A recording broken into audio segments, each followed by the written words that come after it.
Okay, we're all set. Okay, welcome everyone.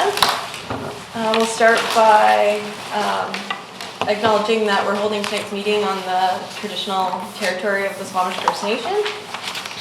And then we'll move to adopt the agenda. Does anyone have any revisions?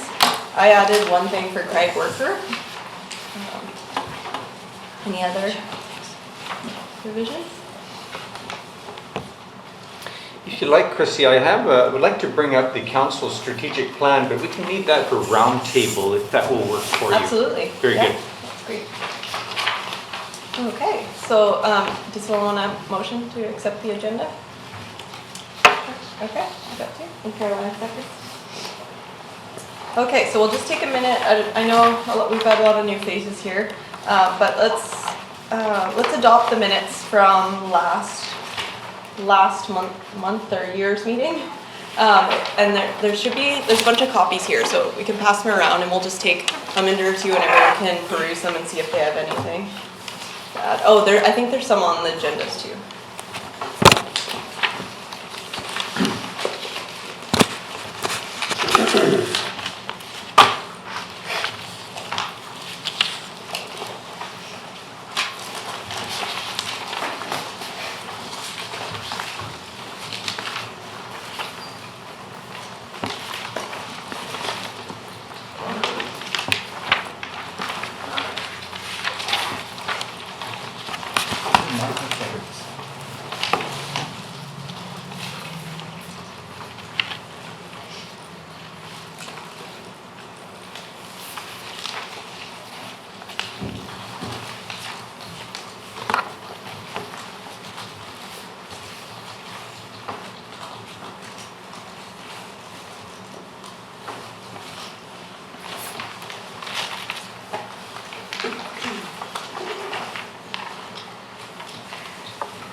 Okay, so when everyone's all ready, just let me know, and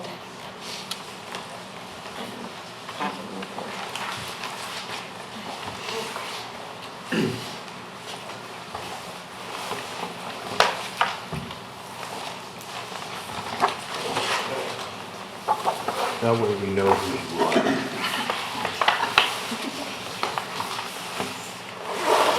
I need one for you, Wes. I don't have one. I'll get one. Next time. Wes, you can be earpiece tonight. I'll be here. Speak British. Careful what you wish for. Is Eric back on? He's, He's an alternate, right? Oh, yeah, he's my alternate, yeah. Cousin Eric. Cousin Eric.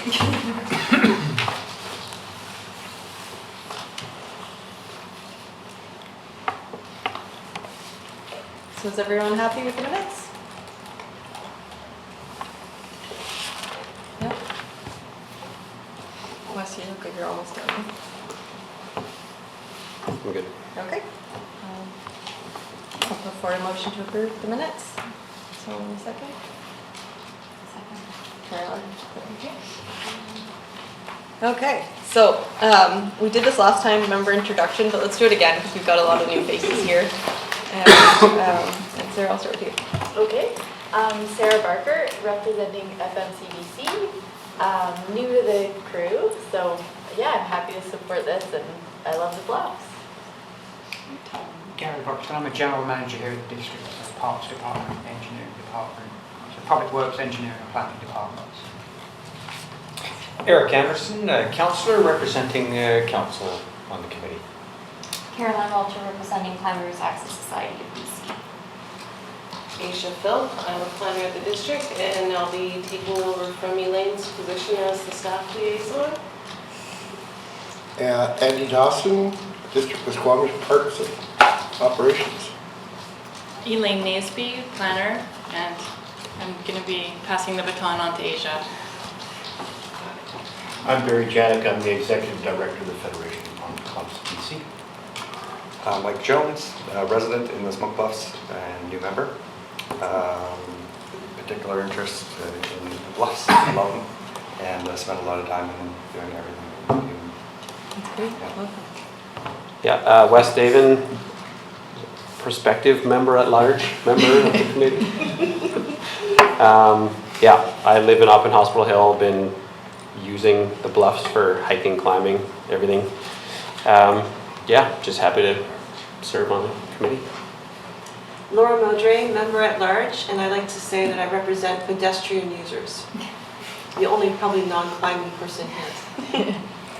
I'm Chrissy MacKay, and I'm a member at large, but I've been chair for the last 2 years, so I'm coming up to the end of my term. One thing I wasn't sure if everyone was familiar with the proceedings for the member at large vote. So we only were able to have 4, and so council had adopted 4 members, but there was a large number of people that wrote in to keep Wes on the committee. So we're just waiting now for a new bylaw to be approved to add an additional member at large.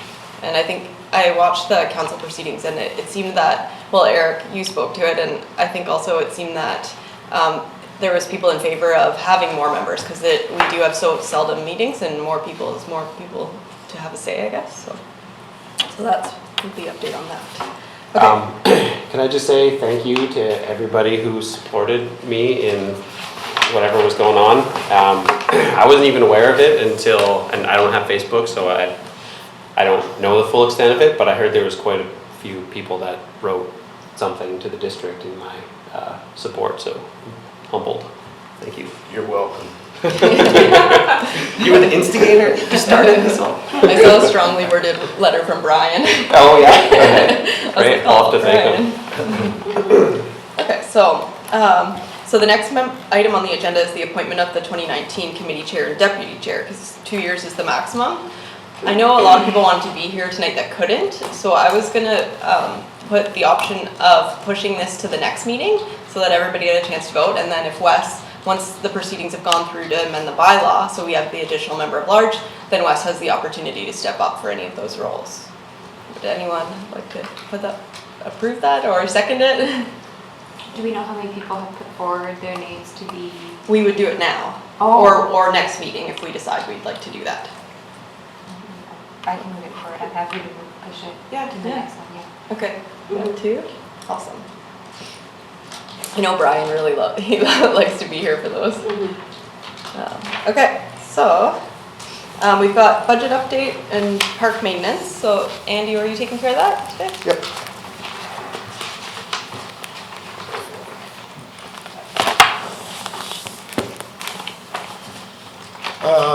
Okay, operating budget anticipated budget for 2019 is $5,000. We have one invoice for $323.68. Remaining budget of $4,676. The contract services budget for 2019 is $24,000. Oh wow, that's an increase? That's a substantial increase. Yeah, year-to-date expenses are $3,282. Remaining budget of $20,718. John was awarded the contract again for another 2 years. Great. as well, so. That's all I got on budget here. If anybody wants a copy. Sure. The budget's on the calendar year, right, not the fiscal year? For 2019. Yeah. But the Smoke Bluffs committee budget, is that on the fiscal year? Or is that on the calendar year? It's all on the calendar year. Okay. And so did we not end up spending our $5,000 we had left in the budget on the trail? I wasn't sure. Has anyone talked to Keith? 'Cause I messaged Sue about it, but she didn't get back to me. I wasn't sure. Did we start on the? I know there was some work done on it, but Okay. I can't go to the extent of that though, so. I did chat with John over Oh, the okay. phone a couple days ago, and I think he said that he hadn't really started work. Oh, okay. on So it. we didn't really get to spend that. Yeah.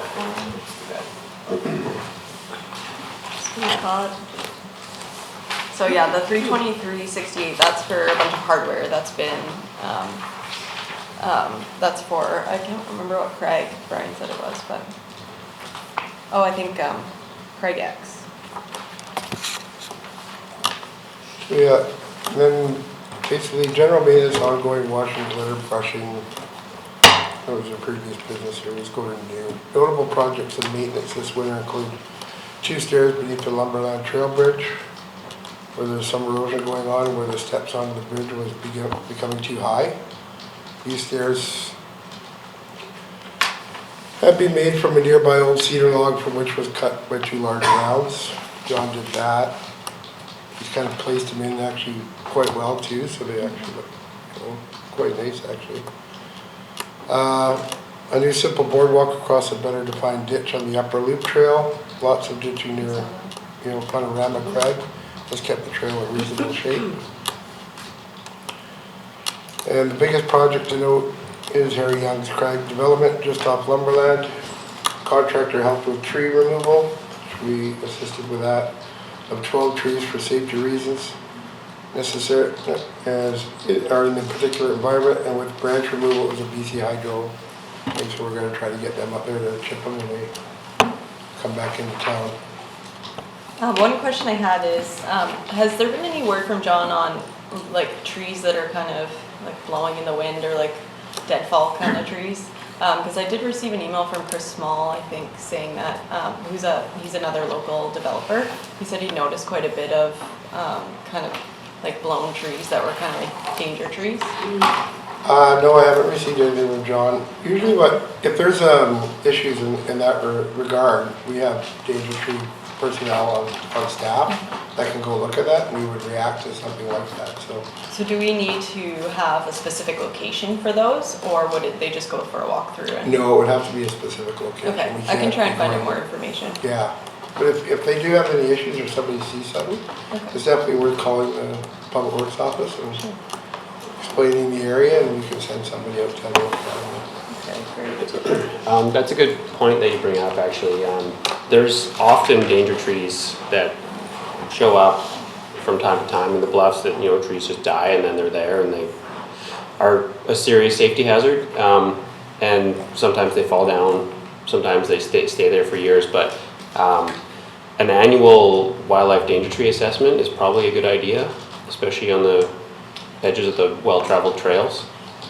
Something I don't know if it's been done or if it's, you know, part of the No, regular it hasn't maintenance. been done, but it would be a fairly extensive, you know, part to do, and as well as, you know, budget-wise, that could almost take probably your $5,000 right out the door, so. I think, To do that I could work. be wrong, but I think that John might be, is John qualified? No. The contractor is not qualified? No. He might be qualified to assess them. I don't know if he's qualified to fall them. Well, he's not qualified to assess a major as well. And years ago he was, and then you basically have to do it for 3 years. Every 3 years you have to redo it, so he didn't do it. So would that come out of our $5,000 park budget, or would that come out of the district's budget for safety? I would have to, I don't know if Carrie could respond to that, but it would, as far as I know, it'd be part of your operating budget, so possibly come out of your budget. Is there a specific location in Smoke Bluffs that's more more exposed, that would have more of those kind of falling areas where we can put more of our efforts into it. So we're not just having a general walkabout and wasting resources that way. We can have a specific location that we might be kind of. I can email concerned about. Chris, or when any of us are walking around, to just take note and. Yeah, that's kind of how we respond, and that's what we're Okay. looking for. Like, instead of going, you know, to the complete area, what we're talking days. But if we respond and we have a specific area of concern, Yeah. will your response to that come out of our budget?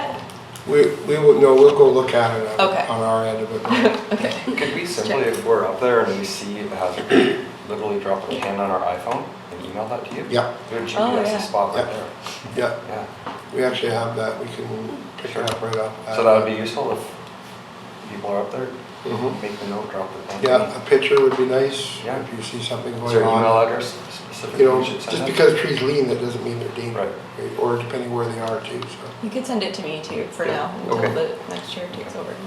Most trees are assessed, you know, on a system that, is there a target, right? Yeah, somebody moving is not a target, Oh, right? okay. If they're walking along a trail or something like that. Okay. If there's a bench there, now we have a target, or somebody could sit down or something like that. Is there a structure there? That kind of thing, so. Okay. That's how we look at it, so that's maybe when you're up there too, looking at it, that's kind of what you're thinking, are they gonna sit there, are they gonna have lunch there, or something like that? Okay, Is so this where walking people by hang is out? not even enough. Walking by is not considered a target. Okay. So like a larger crag would be considered a target where people would sit underneath Yeah. it? Okay. Thanks. So what, these trees, were they big trees or little trees or? I'm not sure. I just received an email from like a member of the community that basically said that he noticed there was a lot of danger trees lurking. So I what said I would happened to bring the it up. logs? What's that? What happened to the timber, the logs? Oh, they haven't fallen. Well, they haven't Like come- they're just they've like been- in danger of falling. To be what we call merchantable timber, it would have to be at least 8 inches. Oh, so these So are, it's probably not Yeah. up there. Not much of it grows, it just usually falls off the rock. And then John does sometimes make use of like, extra things. yeah, that's what I was thinking, Yeah, I maybe you mean- can use it for something. Yeah, we definitely do too as well, like any trees that come down that we can actually access, we will have milled. Yeah. Most of our trails on our corridor trail are from trees that we've milled. I've noticed too the boardwalks that John put in on the Upper Loop Trail. Those are helping with the drainage. I don't know if anyone else has been up Yeah. there, but they're helping quite a bit with the drainage. Okay. Does anyone else have any other things for the budget? Okay. We can move on to parks events update. I've had a few emails from Devin, but nothing relating specifically to the park. So, but I'm assuming before the next meeting, we'll have kind of like the general, the mech races and the sort of like the summer events that happen in there. So I'll bring those to the committee. So capital management and maintenance priorities. So I was thinking at least in a minimum, let's look at these today. And then we have a lot of new faces here, so we can go through those. And if anyone has questions, feel free to bring them up. And we can more just use this as a clarification and remove any that we know are obviously not applicable. And add any extra ones we think should. Sorry, in regards to the Plateau Water Reservoir, Oh, I guess. okay, yeah. The utilities is gonna be putting a sign up there. Oh, okay. And this is, don't quote me on this, but this is kind of what we're looking for, what it might say. The climbing rates on the Plateau Reservoir, one of the district's Squamish 7 drinking water reservoirs. Plateau Reservoir holds 4.54 million liters of drinking water, servicing Squamish neighborhoods south of the MacKay River. Plateau Reservoir is a unique access to the district, one of only a handful of rock reservoirs in the province. To protect our drinking water supply, use of chemicals is strictly prohibited, including bleaching for clearing roots. You know, that's kind of what we'll be. Is that, we'll will be that putting at through. Tunnel Rock, like where the kind of gates are? Yeah, Okay. yeah. Mhm. Yeah, I think that's good. I think an information sign too will make it look less Yeah, gnarly. Yeah, because no one knows that that's a reservoir. Everyone thinks it's an old mine or a Yeah. jail or something. Yeah, a Explaining jail that it's a for- reservoir would reservoir? be huge, yeah. A jail for There's delinquent water. rock climbers. Yeah. Sorry, go ahead. Just wanted to mention that the reservoir has come up in council discussions, I believe in connection with a report from engineering department. The reservoir is being assessed. I think that's what you're suggesting, Andy? No, it's still being used. It's still being used, yes, but there was some discussion of having a look at it because it's not entirely clear what's in there. It's all dark. And it's now, well, it was installed early 80s. But what I was going to mention is that last meeting we discussed Community Wildlife Protection Plan and the infrastructure in Smoke Bluffs Park that's relevant to that plan. We missed the reservoir. So we discussed the radio tower, which is highlighted in the Community Wildlife Protection Plan. The reservoir should have been as well if it is not. So that's part of our infrastructure in the park for the Community Wildlife Protection. Wildfire protection, excuse me. Andy, do you know, is there any service drainage around that area that would actually go directly into it? Is it, like, where is There is the some reservoir? ditching along the sides. And it all drains directly in? Down the hill, Okay. from there, yeah. Okay, that's, I think that'd be really helpful. You might want to include that it's, as per the Smoke Bluffs Park Management Plan, that vegetation removal using bleach or chemicals is not allowed anywhere in the park. It's already not allowed, so just, that wouldn't be something new to any route developers. Having worked in the Smoke Bluffs Park before, they would know that that wouldn't be allowed, but it is good to highlight that, yeah. Well, if you have any things to add, let me know. Last time, Chrissy, I mentioned during the roundtable that there is a leaky pipe, the water main, directly in front of Neat and Cool, and I promised that I would look into that further. And I did only so far as visiting it and taking some photos while we had freezing temperatures to show the pattern of the ice that comes out onto the trail. Now, personally, within the neighborhood, personal experience with somebody who had an injury using this trail during these conditions, I thought it might be relevant to bring up. And while we have staff here that could advise on next steps, but it seems to me there's two issues. The pipe is definitely leaking, has been for a long, long time, probably in more than one place at this location. The water trails down, I'll pass this around, onto the trail, and can be a significant amount of icing on the trail. So the second issue then, other than maintenance, I'm told by engineering department that there's leaking pipes everywhere, and that this may or may not be a priority as far as giving attention to for maintenance. However, there may be a liability issue here because it certainly can be a safety issue for recreational walkers, and I've known that to be the case. Do we know what the pipe is for? Yes. Or how big it is? The main water feeder main into downtown. Oh, A 24-inch pipe. That's a big pipe.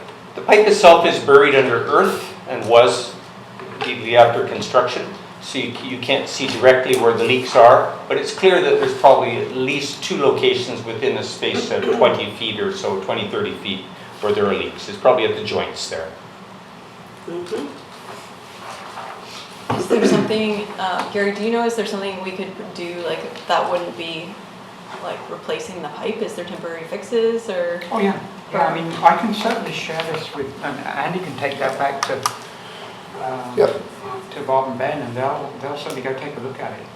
First I've heard about it, but that just means it's the first I've heard. I've seen it in worse condition than those photos Yes. as well. Yeah, I've seen it across the whole thing. I didn't realize it was covers the whole pipe, though. entire trail from side to side. It may be possible some trenching could be done to divert the water. It might be the cheaper way to do it. And fixing the pipe would be nice. That's good water that's just being like. And maybe leak is gonna get bigger and bigger. So if there's like a temporary solution that could, like I don't know, encasing it or something. It depends on the nature of the leak. Yeah. I mean, you can take that back, Andy, and we'll have the public works folks go take a look at it. Great.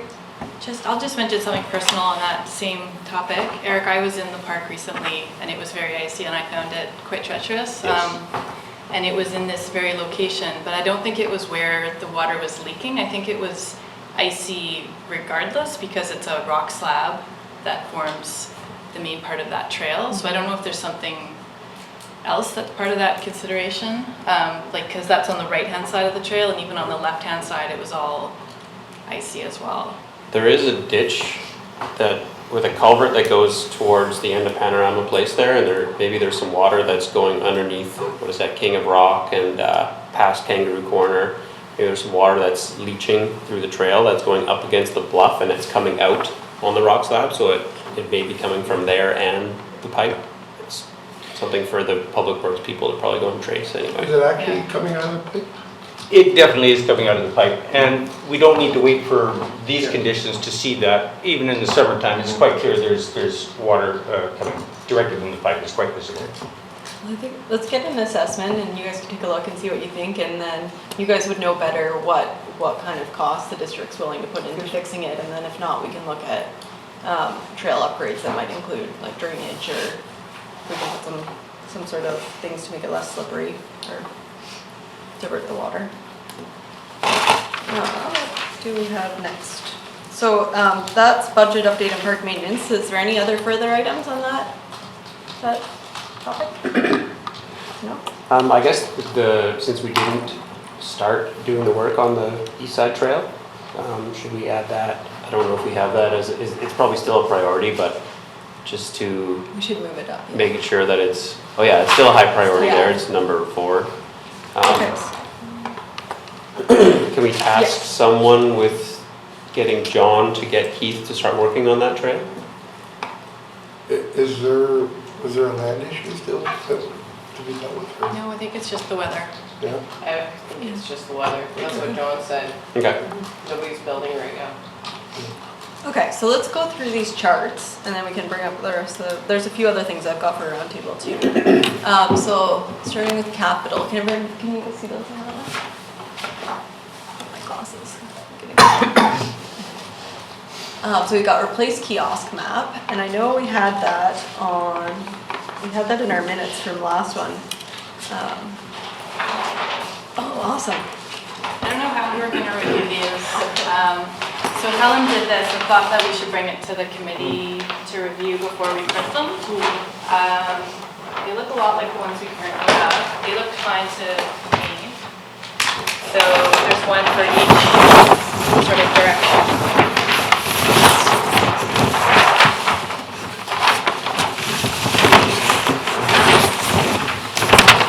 It's your jam, eh? I gotta look at it this way. Yeah, so should I turn the microphones on? Oh, sorry. We can move them so they're not on top of the microphones. So these would be right at the access rail? That's what these ones are for? Oh, I see. Yeah, so in the kiosk.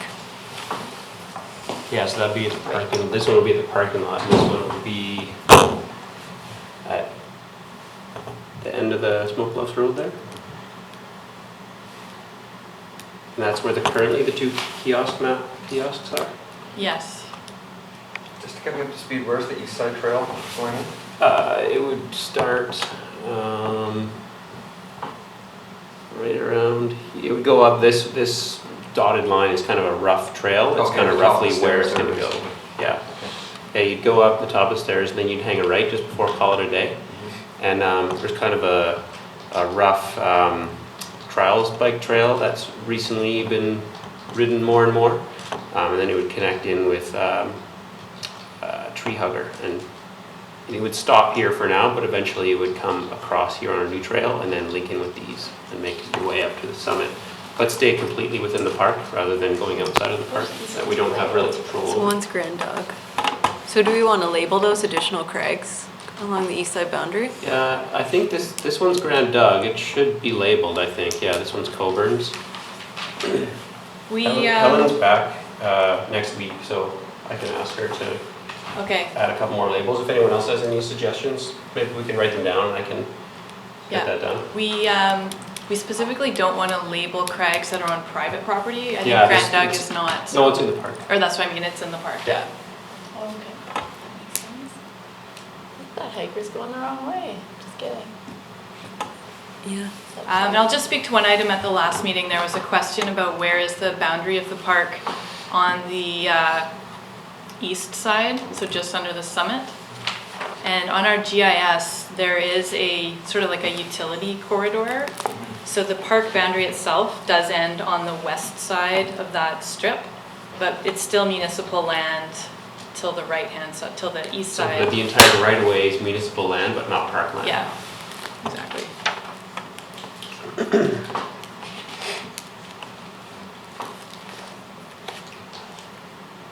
So Helen made this? Helen did, yeah. She had previously made a map that had, like the park boundary was not correct. Yeah. So this has been revised. It looks great. I think there's still a little bit of work to do with the labels. Yeah, some Just conflicts, some but I didn't. conflicts with some lines and some symbology, but we can. Yeah, but as a volunteer, that's great. That's a great addition to the park. Are there any other climbs or areas that we want to label? Because not all of them are labeled, or are we just happy with some of the major ones? I think labeling all of them would totally take away from the map, so they're just key ones that people want to include. If would it be possible to get a PDF of this? Totally. Or like an image, and then I can just mark it up in Bluebeam? Yeah. Should I email it to the whole? Sure, I think so, and then everyone can have input. Okay.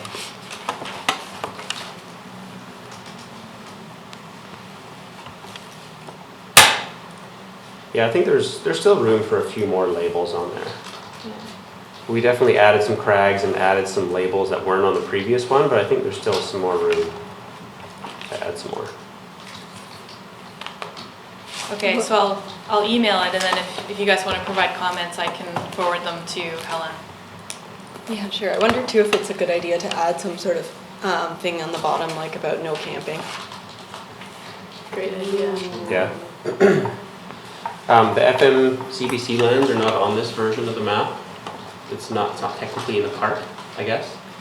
No, that was one of the park boundary issues with the previous map. What we might want to do is show sort of what's private land on here and have maybe a crosshatch no access or not for climbing or something. Because there's crags on here. Yeah, There's some crags here that are not on private land, that are in amongst all the private land, and so it might make it clearer where climbers aren't supposed to go if something like that was shown on the bottom along blind channel. So if the private land had a separate hatch. Do you think? Maybe. Yeah. Or is that something we 'cause we don't have them in the guides, right? The climbs that are. And an alternative would be to just not show it on the map, period. Yeah, I mean, like I think that's a better approach is to just not show it from a climber's access perspective.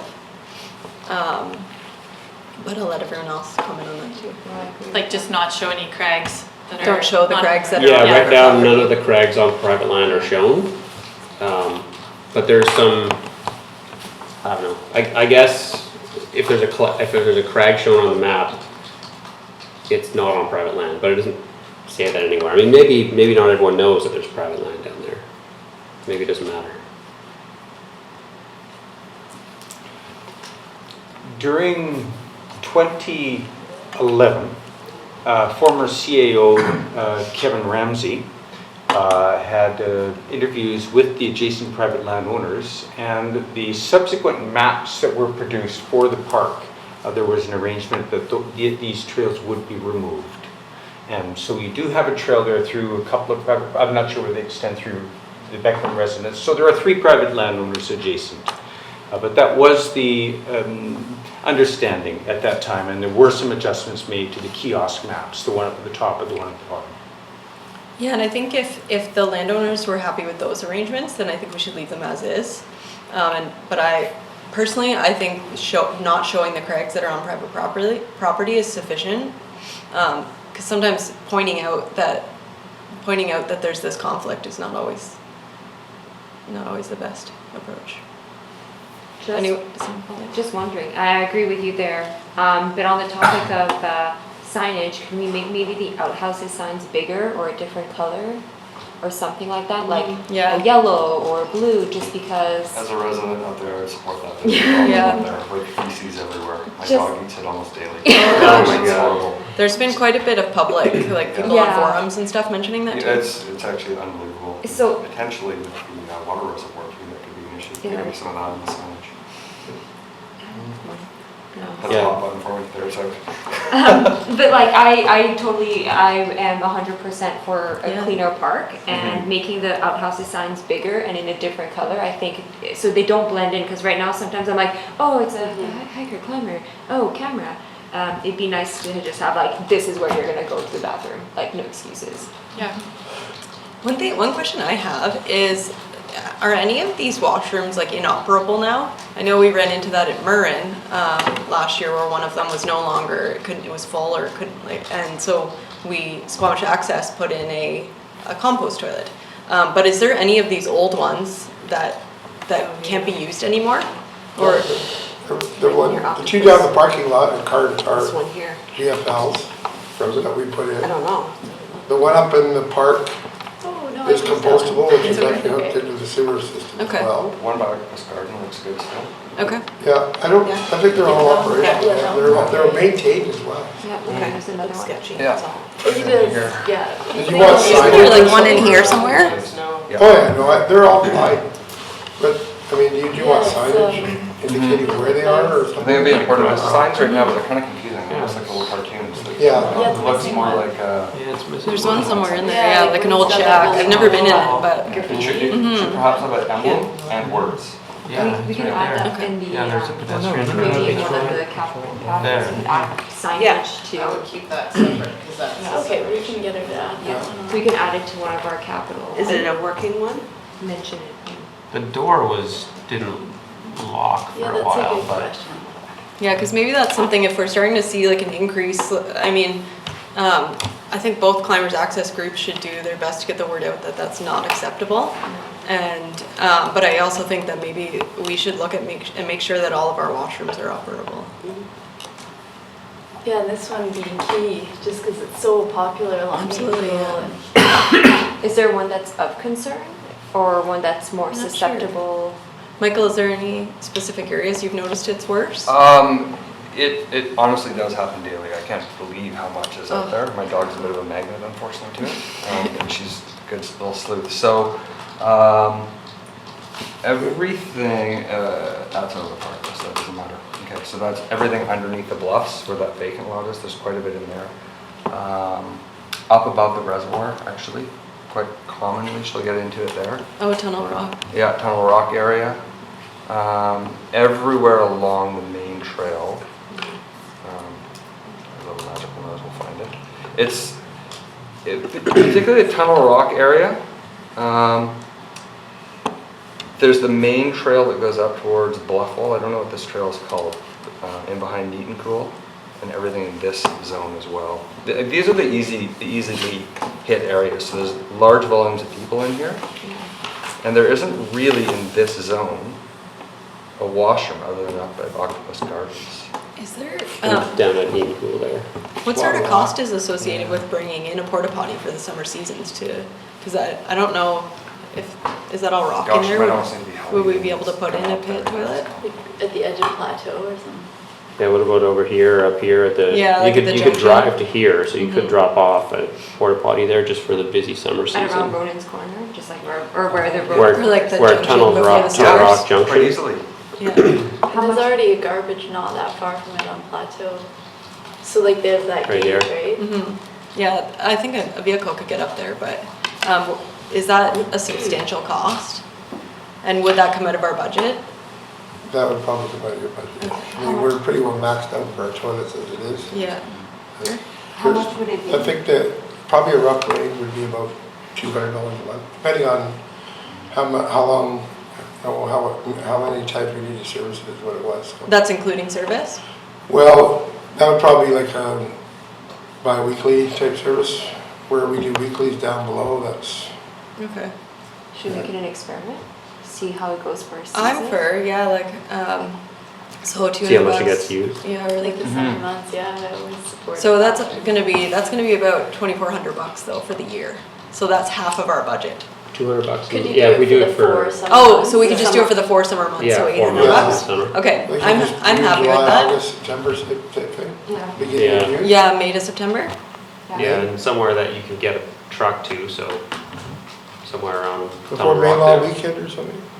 Pardon me? For the May Law weekend? Starting around there. Yes, Yeah, I think that'd be great. So I support that. Does anyone?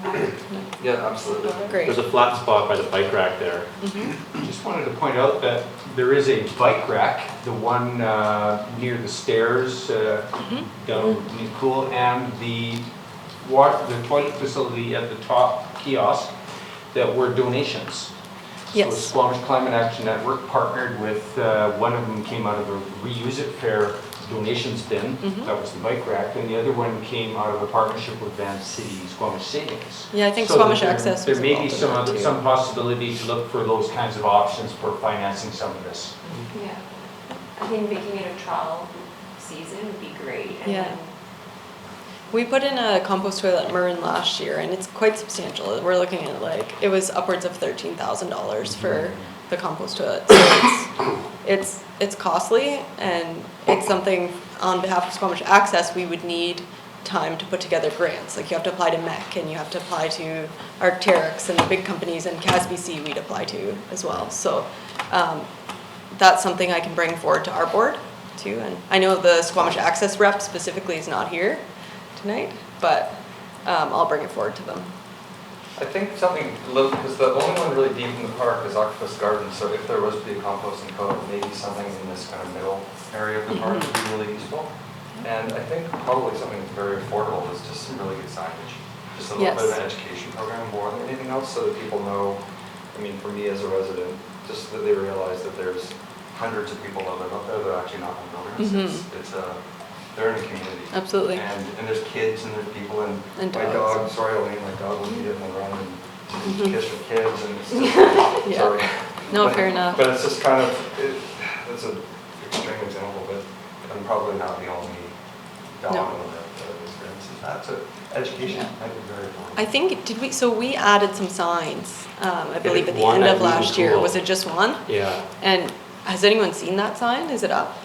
Yeah, I think it's right across from Neat and Cool, and it says washroom this way. Yep. Okay, so we could invest in some additional signs around the loop trail.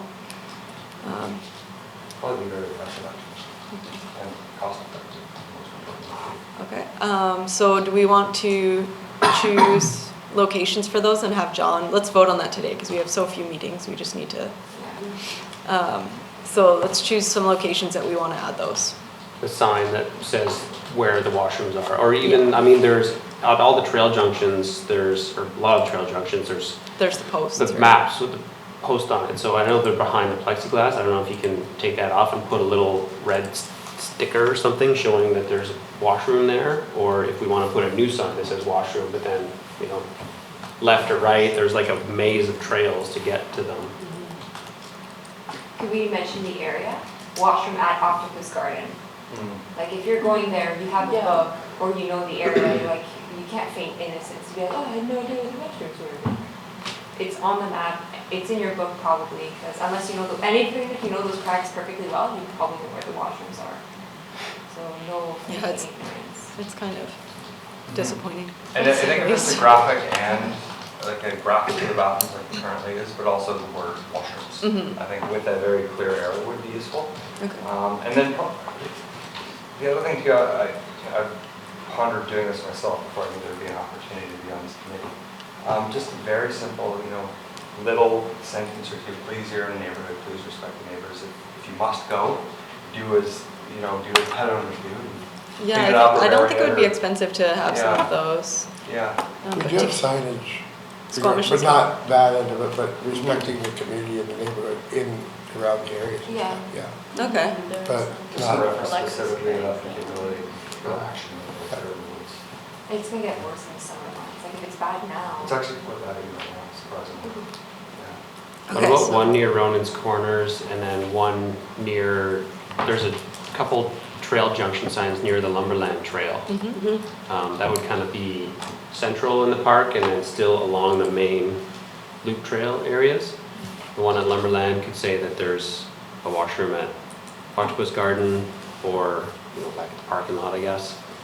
The one at Ronan's would say there's a washroom at the kiosk at Neat and Cool, and then it could also point to the temporary one at Town Rock. And seasonal kind of walk that way. Maybe even, you know, that Neat and Cool, which is 100 meters that way, So these are directional signs to the washrooms? Yeah, I don't know, what does everyone think? Should it be an arrow directional sign or just a highlight on the map? I think an arrow, because a lot of people don't read the maps. Yeah. Okay, so let's vote on how many signs we want, where we want them, or vote or decide. Like, well, let's see, if you're at Funorama, like around the Funorama area, it'd be good to say like, go to Octopus Garden. With an arrow. Yeah. With an arrow, going Okay. to the garden. So one at Funorama. Is that the Funorama Trail Junction? Yeah, so you know, so you're like, okay, I think. I can hold it. I can make it. I can hold it. Oh, let's just one person at a time, just so we don't get in trouble.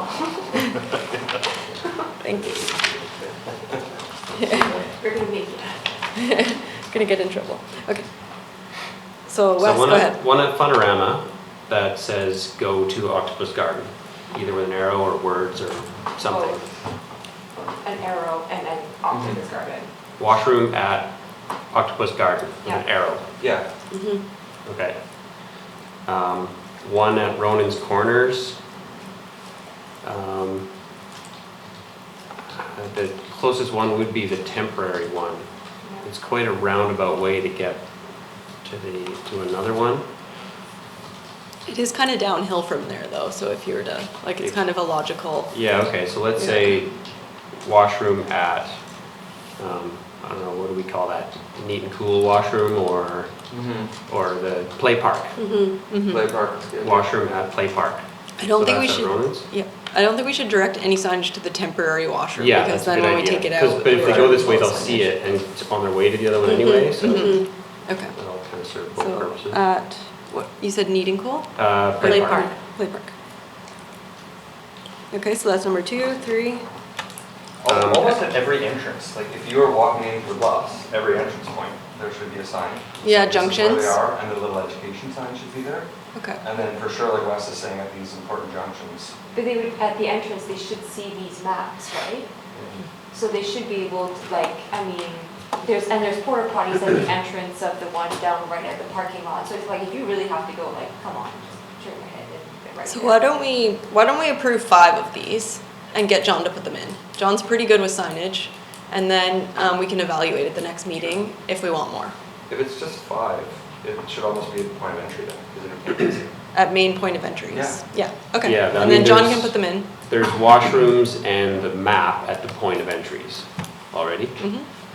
And then once you're in the park, you're seeing the trail junction signs, I guess, would be the first thing you'd see. And you said there was one in entering Neat and Cool, because that's the other kind of main entrance. There's one already here that says go There. this way Okay. to this one. But what if there was one up here at this junction that says go this way to the play park? So that's like Split Beaver, Pixie Corner, I guess, area? Yeah. Top of the Pixie Corner stairs? What about Penny Lane? Should we have signs there too? Penny Lane's pretty busy, so yeah, we probably should have a sign right at Penny Lane, Oh, correct? right, yeah, maybe. absolutely. And Penny Lane should say go to Neat and Cool. Go to the Or play go to park, yeah. Like just before, just before you go up Penny Lane. Why don't we just count how many we have, and then let's let John put them in on the posts? 1, 2, 3, 4 so far. I mean, signage isn't too expensive So for we have- those small signs, is it? No. It's a couple $100 a sign or something. Oh, no, that's for like a $100 stop is it? sign would be a couple $100. Oh, that's it, $25? Okay. Oh, wow, that's crazy. So we have a Funorama, Ronan's, Penny Lane, and you had one more Pixie's Corner, right? One at the top of the Pixie Corner stairs, that one could have an arrow going both ways, one to the play park and one to the Octopus Garden. You got Tunnel Rock as a point of entry too? Tunnel Rock will have a temporary one there. And we don't want to advertise. Do we want to have a sign there?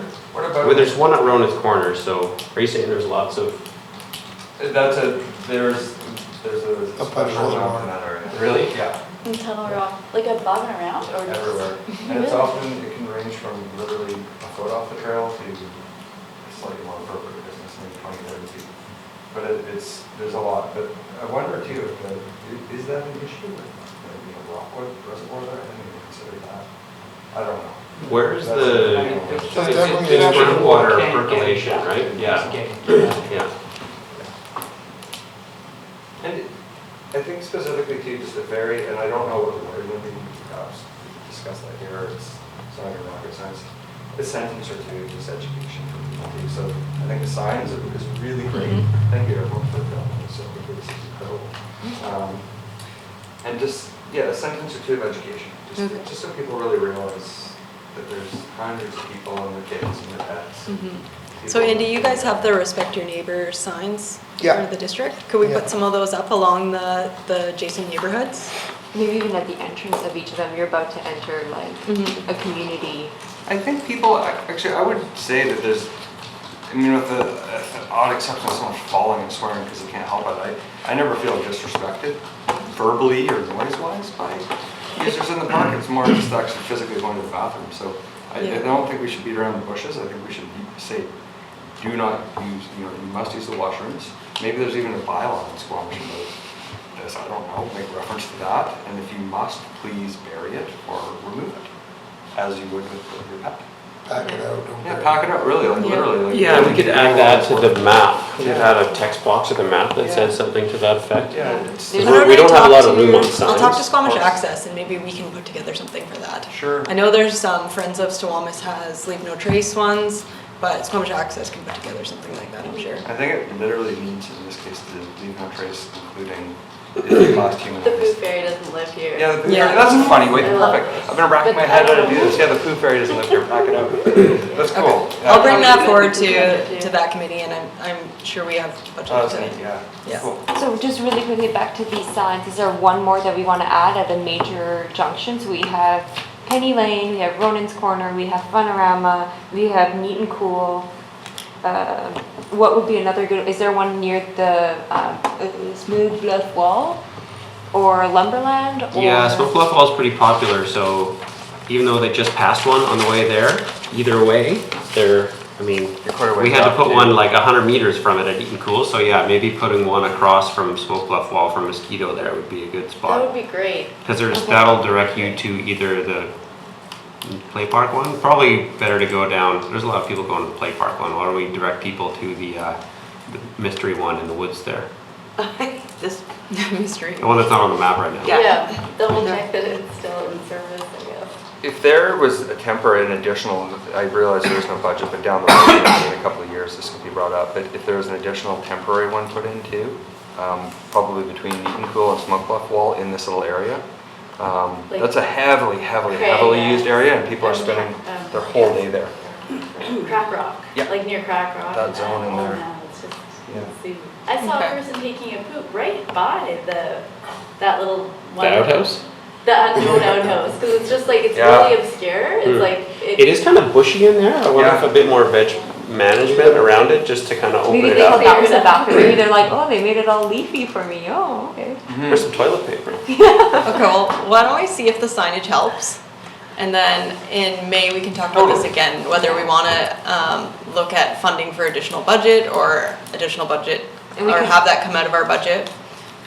We can even see how the tunnel rock one goes, because if it doesn't get used, maybe it's worth moving it to the Smoke Bluff Wall for another experimental session. Absolutely. I think these are good. This is good progress, though.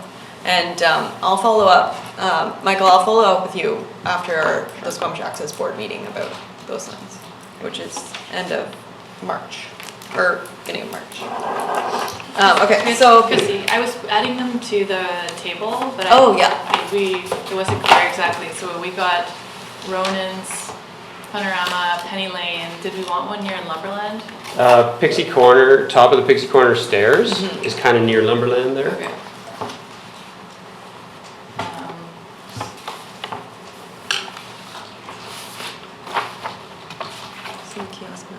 Yeah, I mean, we could put one at Lumberland too. And Pixie Corner, redirect to which one? I think it can go both ways, to the Octopus Garden one and to the play park. So give them two options if you really gotta go. Yeah, you could even say it's 100 meters this way and it's 150 meters this way, and they can decide how much time they have. One's uphill, one's downhill. Yeah. And then did we say Tunnel Rock, so we would direct to the play park? Yes. No, not Tunnel Rock. Ronan's Corner is direct to play park. Yeah. Tunnel Rock, we'll have the temporary one. Okay. Yeah, they won't need one there. So improve road signage, was that part of the wayfinding program? Sorry, and then there was gonna be one near Mosquito. Mosquito will direct them to as long as the mystery one is still There's one functional, missing we on can the- direct them to that one. And maybe that one needs like a fresh coat of paint or something, because it's really tucked in the bushes there. Yeah, I don't know that that one works. Like at all? Well, Does it get service? yeah, it definitely doesn't get service. Oh, really? They don't get service. Okay. They're just like pit toilets, I think. That's, nobody should go in there then. So it You might stays not that go. way for life? I'm not sure, Should we the ones in dismantle Octopus. it then? John would service them. Like he cleans the washrooms as part of his maintenance contract. But how do they get emptied? They don't, they're pit toilets. So, but that's not even like up to health code anymore. Like you It's can't- not? I don't know. You can't have just a pit toilet. Well, it depends. I don't think you can have a pit toilet anymore. No. I'm fairly, Well, you isn't can that have pit what, toilet as long as you can access to pump them out, right? Yeah. If you can't do that. but that's what Octopus's garden is, right? Mhm. The one up Yeah, there? we wouldn't be able to get another one approved by No. DCA. Oh, okay. You've got to be able to pump them out, so you've got to be able to get a truck to it. Yeah. So should we look into see if that one is still in service, and if it's not, should we look and see, I'd agree. cause I mean, it'd be a shame to direct people to that area if there's no functioning toilet. So now we're Yeah, like, could we have John assess that? Yeah. It's something that if it is, then we may have to deactivate it altogether. Yeah, so I think ideally, if it still works, somehow make it more visible or more, like do some veg management around it or paint it or something. Because a lot of people don't think even goes there. John could take care of that as part of this too, right? Or it's just so dirty that they're like, I'll just rather go in the woods, right? That happens a lot. maybe we should also add that if it is functional, that we add the sign. If it's non-functional, then we remove the sign, labeling it, people to live there. It's like a conditional. It's kind of interesting one, because if it's difficult to approve these, people are not going to not go, so they'll still go in the woods, which is potentially less grosser than Yeah. using what's there. We have that same, John had that same. We have this problem all Yeah. over, not just in this They local do not office. approve pit toilets. Yeah, I remember that. What about the pre-existing ones? How do they? If the pre-existing will continue on, but we're not gonna get approval from you. That makes sense, yeah. What is the access in there? Like, say you did put a Jiffy John or whatever those, can you get in there? Yeah, you can get a pickup right to there. You Yeah, can? it's Okay. great, but when it's full, you need the honey wagon to get up there. Yeah. With a four-wheel drive pump truck. That's when it gets a bit, isn't it? We'll get John in there with the wheelbarrow. So, Yeah, what about just signage, just, like at the head of these, big trails or whatever, saying, please use the toilet and that. And if you must bury it. I mean, or pack it out, something like that. We've gotta have everyone one at a time speaking. Isn't there, if you're taking dogs in there, isn't there bags for dogs? humans won't use them. Leaves are better. Dogs are smarter. I mean, Okay. there's a lot of places, there's a lot of climbing areas in the world where you have to pack your human poo out. And they have a lot more pressure than Smoke Bluffs parks, and they're a lot more militant about it, and they've got large-sized doggy bags available. I can think of half a dozen. I don't know if we need to get to that point where it's like such a huge focus. I mean, it sounds like it's pretty bad, I'll but also argue that. It's something Squamish Access is talking about Yeah. because a lot of climbing communities provide, not-for-profits will provide that at the trailheads. But I think we've got a solution for today. So let's put this on maybe we can add something to the priority to evaluate this further. Because I think we're going in circles. We're just talking about locations we find human feces. Okay, so should we do some surveys? human feces surveys. So let's add, so we're in capital priority, so this is not a capital priority. So when we get to maintenance priorities or management priorities is where we can add, take a look at options for human waste, managing human waste. Or should we keep this in this table, or should this be in the management? Yeah, that'll be, I guess. Install signage, it's a capital project. I think capital is what we want the district to pay for. So this would not come Yeah, out of you're right. Yeah, so this needs to go in the in the management priorities or maintenance priorities. Maintenance. Maintenance, yeah. We don't have, yeah, maintenance, okay. So the capital, just to clarify, my understanding, and someone can correct me if I'm wrong, is, but the capital priorities are things that we have on our list that we want the district to know is important to us so that they can budget for it in their capital budget. So we might bring those things to council, but it's more like the overhead things that we're looking at doing. And then maintenance priorities would be things that we want John to do, or the maintenance contractor, not necessarily this year, but we can rate them high to low. And management priorities would be things like fire protection plan, signage, things that we want to do through the committee in our budget. Does anyone else have What's anything to table add? 2? We've got capital projects. Sorry, it's really hard. This is actually, it doesn't show up on this screen. It's only showing up on that one screen up there. Oh. It's a little bit difficult to do this. Okay. Okay, so, sorry, what was the question? What are our 3 sort of tables that we're managing? We've got capital projects, maintenance projects. And management is this one I just put Okay. up here. Is this on the agenda to go over? Sometimes we go over these tables. Yes, we're on that part, yeah. Okay. Do we have them? that we Yeah, could- no, that's why I was confused, because we were on the capital project, Mhm. and then we started talking about the toilet signage. Oh, because we got into the. Oh, right. Yes. Okay. Okay. Right. Okay, so we'll move that one to maintenance. The road signage at the park, was that was included in the wayfinding? Does anybody know if, Gary, do you know if the wayfinding's been completed, that third phase or the second It's been phase? suspended this year, budget. Okay. Okay, so let's keep that on there. The acquisitions, I think we should move East Side Trail to the top. Does anyone, I think I'm getting old. I can't see. Sorry. I'm Glasses. having Okay. Elaine, do you want me to? Sure. Can you see? Okay.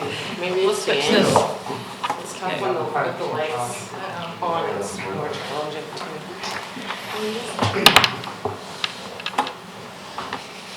So sorry, you wanted to move this into You the can other. just delete that because I copied that text to the other table. There you go. And then we wanted to move this one to.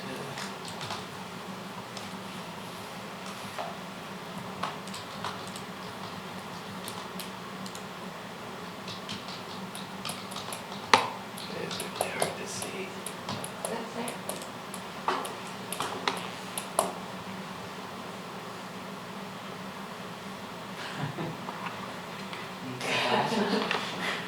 I'm gonna insert this space. You need to hit OK. Oh, There we go. Wah, wah, wah. okay, we would No just- pressure.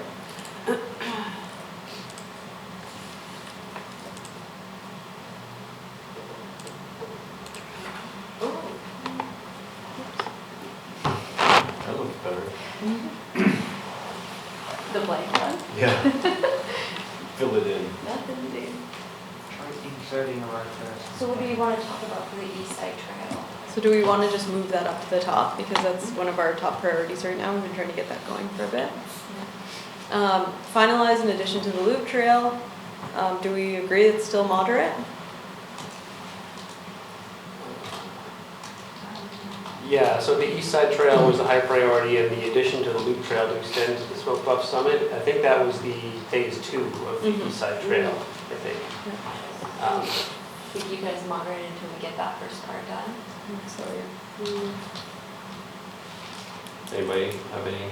Is this maybe a separate item, like from the loop, the top of the loop trail? It might go to the summit rather than the east side trail? I wonder if that was like an earlier iteration of a trail to the summit. Like we did actually look at a trail going from Octopus Garden, like out around the backside to get to Smoke Bluff Summit. We did a walkthrough and we went that way, but I think maybe we decided to go this way instead. Does anybody remember if that's how that happened? Because that would be outside of the park if we went that way. That's why it says get necessary approvals. Yeah. I sort of read that as phase 1 and phase 2. Is that, do you think? Would it be I think now? this, well, because there is a trail, right, from the top of the upper loop to the summit. There is. I feel like this might refer to that. Yeah, I think Brian's idea was to make a more defined trail past Skunk Hollow there, off the loop trail, out beyond the park, and then get up. It's all kind of existing trails anyway, but just make it more. Yeah. Okay. Museum Time will put some stairs in there, but we already have the east side trail. That's going to be phase 1, phase 2, getting us to the microwave tower. Do we need another one that's outside of the park? No, we don't. We can take that one off. Just by way of background, sorry to interrupt because I'm new. No, absolutely. Just filling in on the sort of the desire for the East Side Trail. Has it been approved, or is it just kind of a concept right now? So I'll start and then we I think can. personally I don't see it as someone who's out there constantly. I don't know if there's a need. There's so many trails at priorities. I'm just trying to understand why it's a priority and So I guess where how it came about. I'll start and then we can all take turns. So one of the things that came up for discussion is that it is being used, that trail's being used quite frequently by trail runners, and there's two highly, or I guess high value crags out there that aren't being used, and I think that's because it's, or my perception is that it's not because the trail hasn't been formalized, but I think with all the congestion at a lot of the crags, part of the idea was to spread some out by leading people to these crags that have good value, and also to work our way towards having a trail that connected to the summit of the Bluffs. That stayed within the park. Yes. That we could actually manage. Because there are lots of trails that go to the summit, but they go on private land or they go on crown land.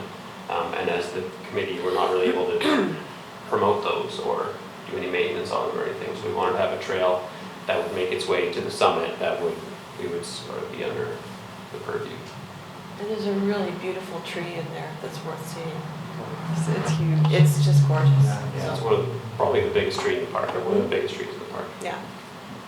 I remember we had a discussion around this before on like, why do we have it? Like, should we remove it? And in the end, like after like I think a 30-minute conversation, we're like, and this is why we need to keep it on. Like I just remember distinctively that we kept it on for a specific reason.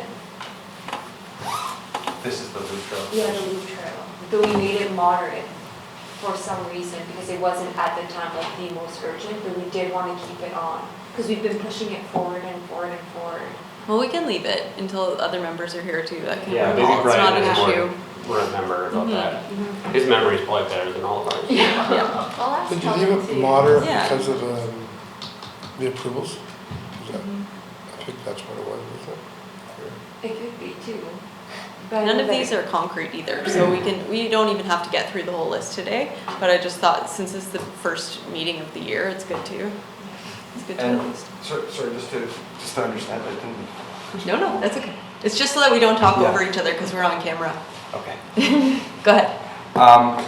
And just, so my interpretation of it is, Wes, as you're saying, that to have a more major managed trail to the summit rather than using a secondary one. Sometimes the secondary trails are some of the most delightful trails of the park. And there are some really wonderful ones in there already.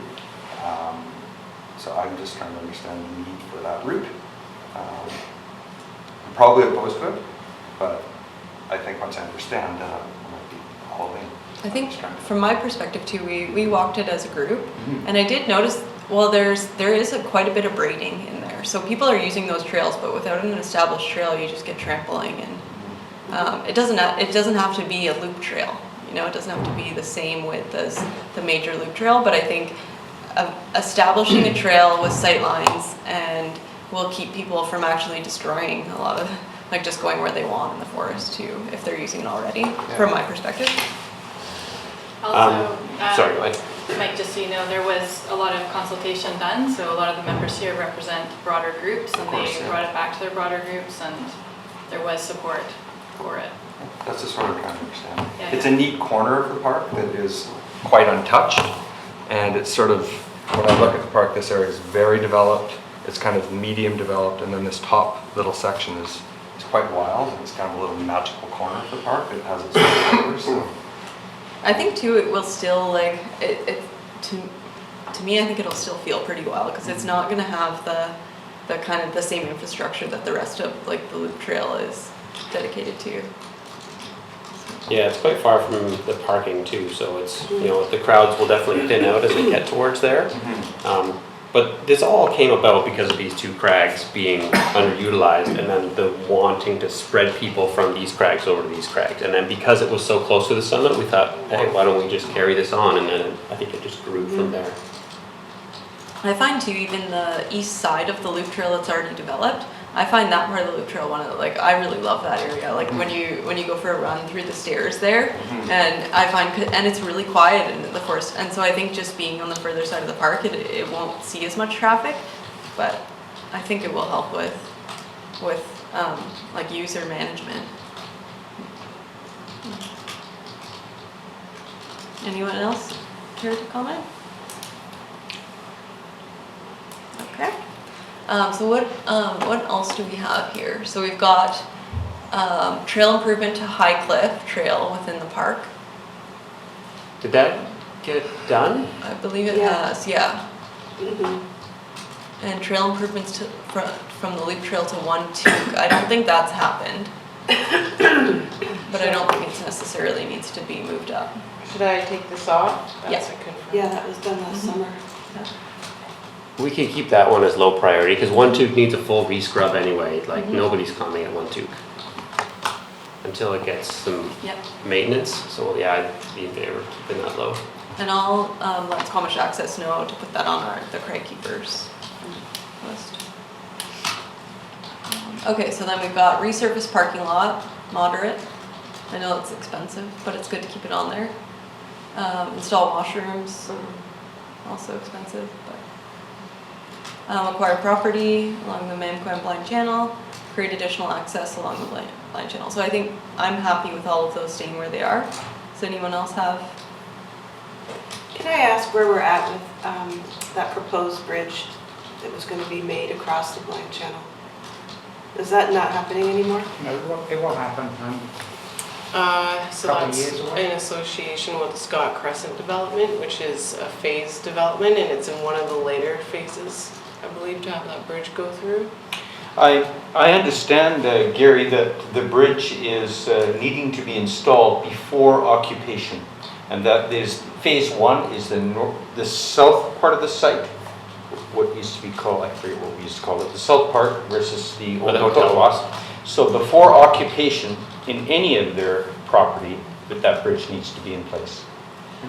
It was my understanding that it was a donation of a certain amount of money in lieu of building the bridge themselves, so that the district could build the bridge, or was it their responsibility to build the bridge itself? Yes, it is, and it is in a land development agreement. Correct. Yeah.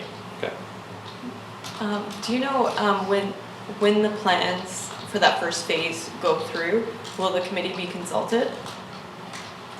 No, we don't typically run development approvals through this committee.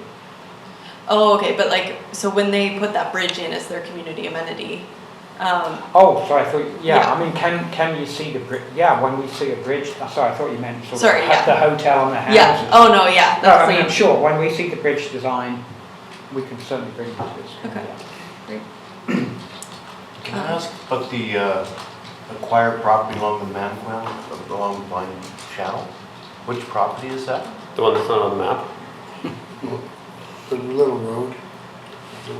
Basically, yeah, all of this up to here and all of this up to here. As privately owned now? Yeah. Yes.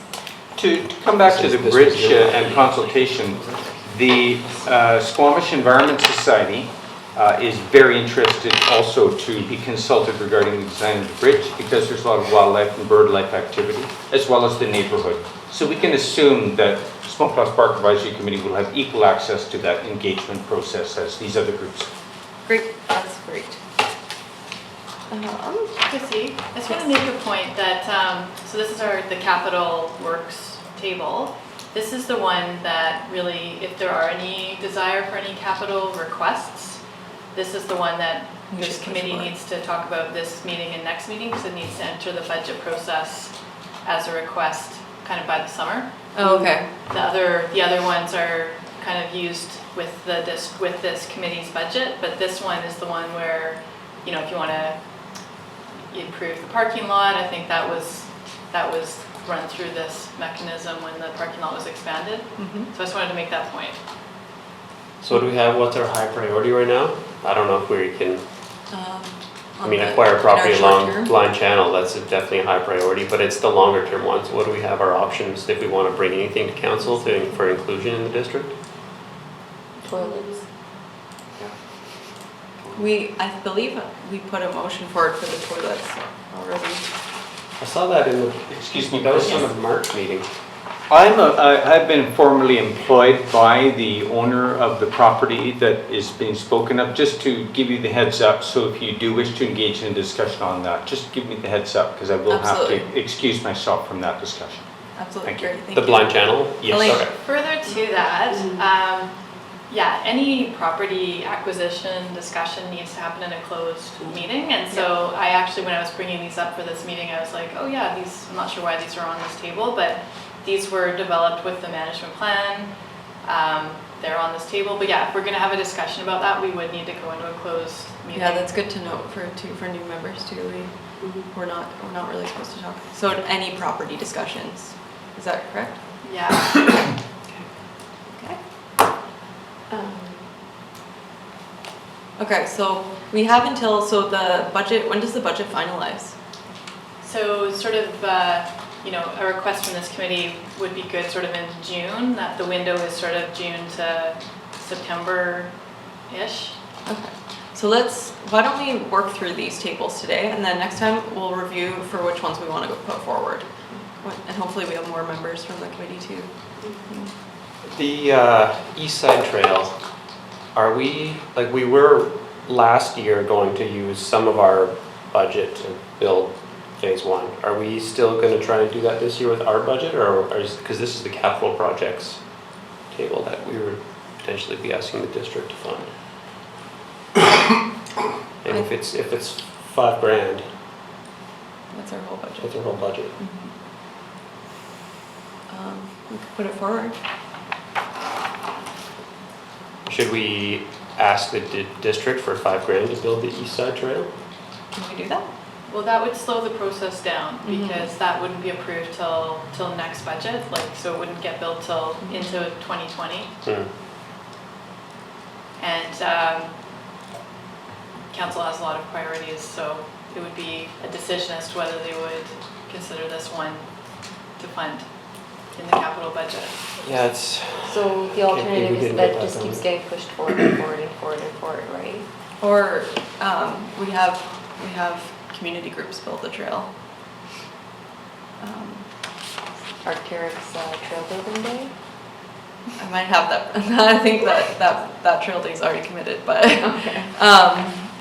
but we have lots of we have at least like 2 trail groups every month for the whole summer. So Squamish Access has a capability, and I'm sure CASBC has some too. So why don't we? My preference is to still have the East Side Trail go through with what we can with the budget, and then we can look at user groups. Any input? Does anyone else have? One East Side Trail thought.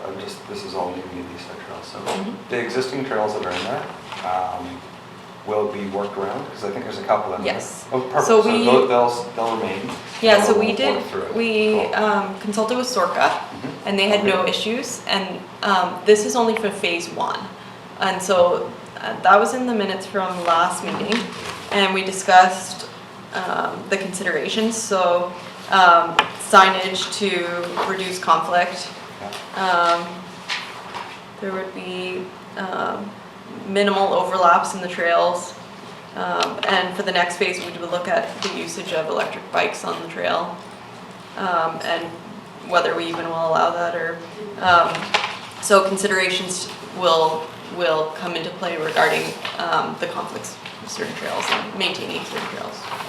Yeah.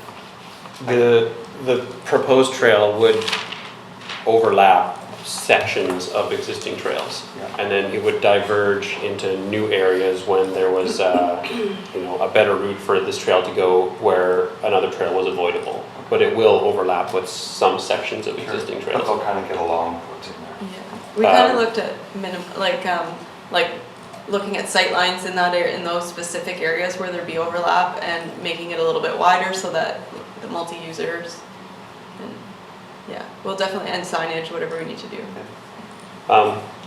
We should probably go walking. Cool. Yeah.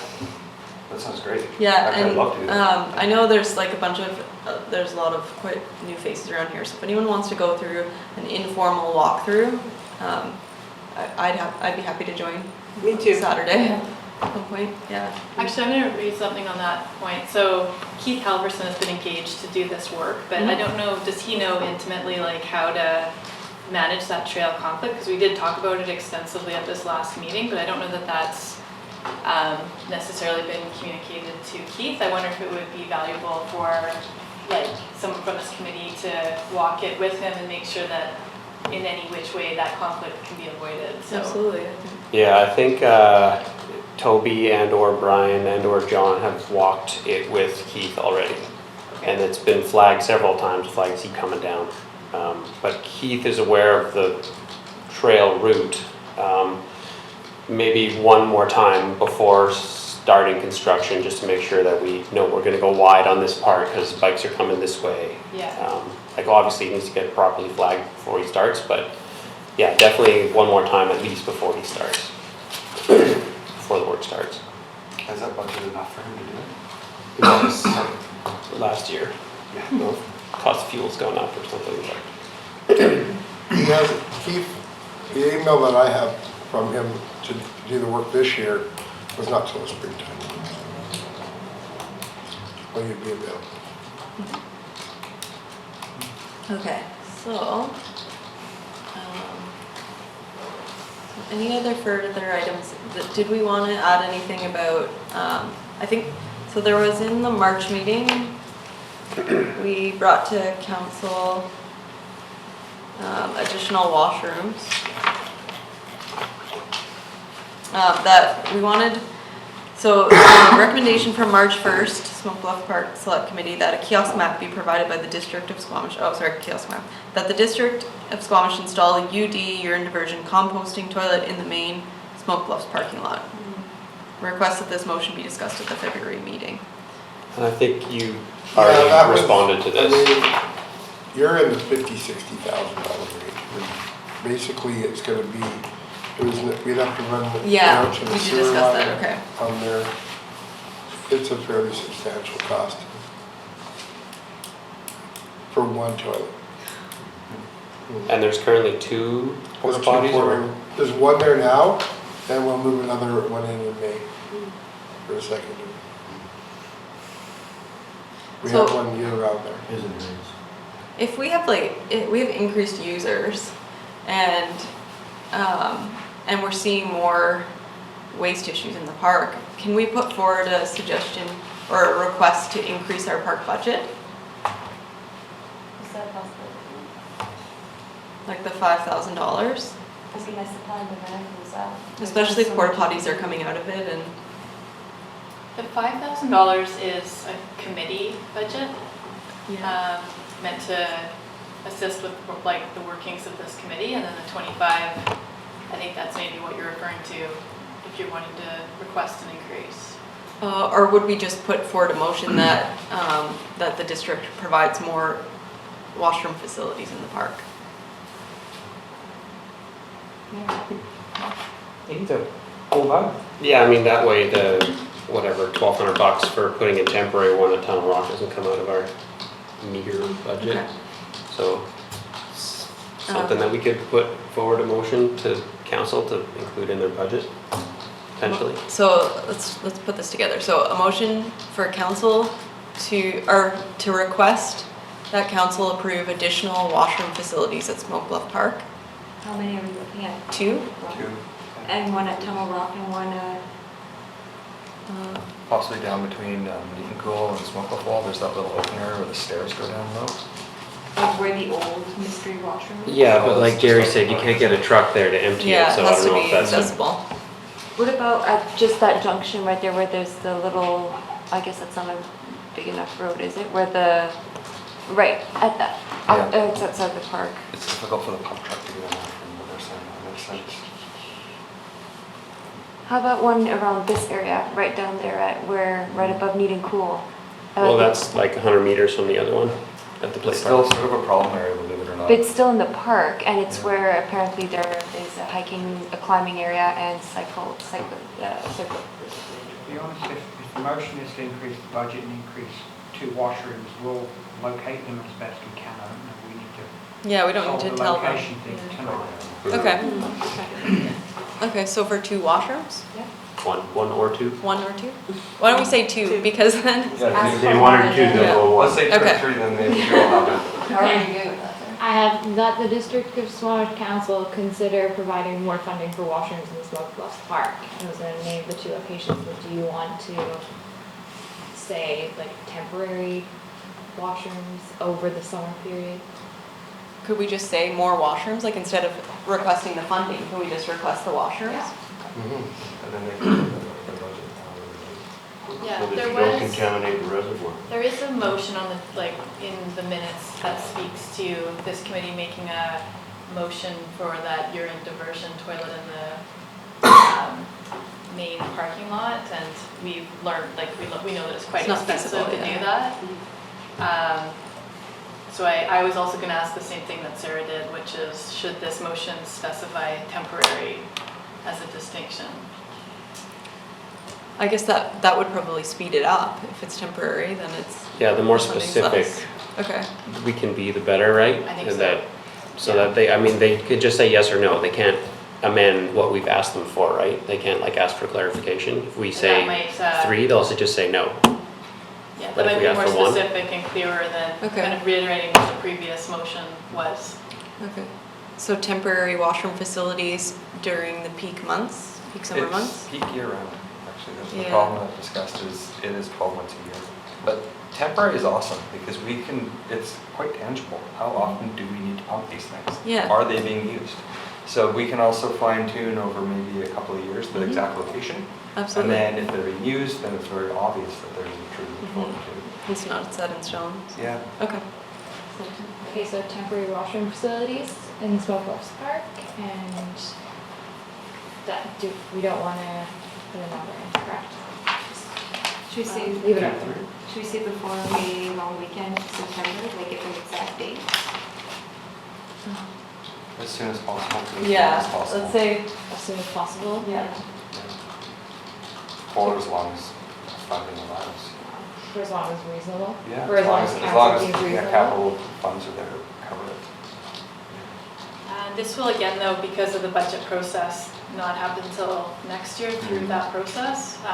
Well, we could always put one of our own there this year if Yeah. we think that it's valuable. We could put one there for 4 months and then still include that so that Totally. maybe the district will pay for Yeah, the next one.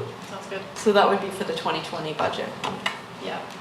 And it might be a good idea, because if it does get used, then when it does get approved, it could be like, we highly recommend you put one here. So for the capital priorities, we should add this to a capital priority, so when we're looking at this next year, then we remember that we want to have this added. Just add the word toilet. Budget, yeah. I think maybe we should make that short term and high priority. Where do you want it Um, in the list? I don't think they're in order. Yeah, I think anywhere. Just additional washroom facilities to accommodate increasing park users.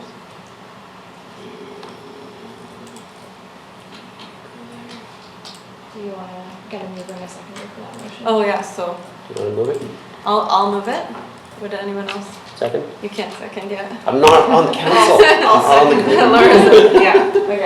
Yeah. It's like you're not here. You I just know. Eric. Eric second.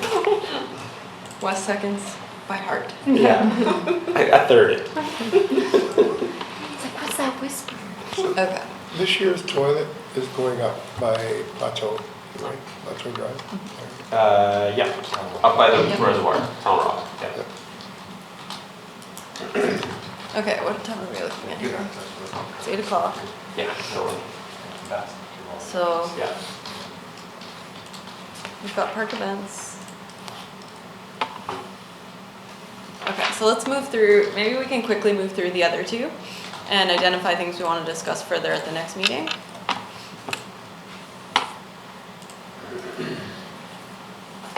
Okay, so picnic tables, that's done. At Mosquito, there's a big table Mosquito? Oh, no. Do we want one at Mosquito? How much are they? $600. Pretty expensive. There's one at the play park already, There's a whole bunch. and there's not one at Tunnel Rock. But I think Mosquito Play gets more use than Tunnel Rock. Would it have been put in the, or was it gonna get put then, just right by? I think people were talking about putting it just across the trail, just across the road from Mosquito. But I don't know if its location's been finalized. Okay, well, we can leave that on there. Install bench at viewpoint above Octopus's garden. Improve trail, paper. Tree management. So these are items that we are going to tell John to do for us. These But I believe- these are our priorities that we want him to implement. But the cost of the picnic tables would be out of our budget. Yeah. But the labor would be out of. You can put them together. Who is John? John Harvey's the maintenance contractor for the park. He's formerly on this committee. Okay. Long time. So, debris management. What about adding on, like evaluation of danger trees? If John's, did we determine whether he's capable of doing that? He's not allowed to assess them, that was- Oh, he's not allowed, okay, okay, No, it would have to be district staff. okay.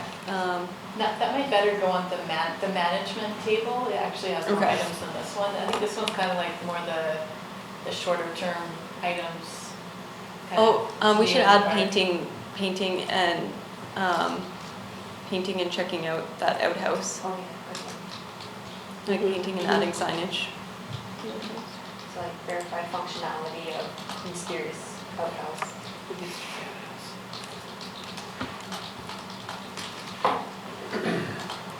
Yes. I thought I saw earlier here a reference to sanitation. I have a question. Council members are receiving ongoing comments about our community's lack of sanitation facilities for RVers and campers. Oh. And my question is, are there symptoms of this lack of sanitation infrastructure in the parking lot? Are people dumping wastes from RVs and campers? I don't think we've seen that. Tourism Squamish is one of the organizations that's approaching council members and saying, look, you know, that we really need to deal with this. It comes up all the time on social media and stuff. So this isn't an issue to highlight at all for the Smokeless parking lot. I think if people were still camping there overnight, I think maybe that would be something we would Right. evaluate, You're not but going in there and having the dumping gate and this sort of installed and thing. having closure hours, I think probably mitigate that. They are camping there now again. They're back in, because we're not locking the gate. We only lock it for the 4 months. And Because bylaw of the will cost. start to enforce again during. By the time bylaw comes around, they're gone. So night shift is noticing. A couple weeks ago, we had about 4 or 5 vans. So I don't know, you can check, but there is a toilet in the parking lot all year round, so.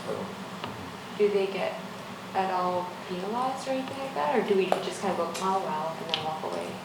Yeah, oh well. I mean, So there's no where- enforcement or bylaw or anything like that against parking in? There's actually no sign, there's a sign there saying no overnight parking in there, that's it, right? It's not really well enforced. From my perspective, I think, like from like a climber's perspective, and we've been dealing with this for the last few years with the district and Flynn Row and BC Parks, I think as long as we're locking it in the summertime and making sure that those major groups are not utilizing parking when other people could be doing it. It's not a bad place for them to be overnight. There's washrooms, there's no adjacent neighbors in that parking lot. But does anyone else have an opinion?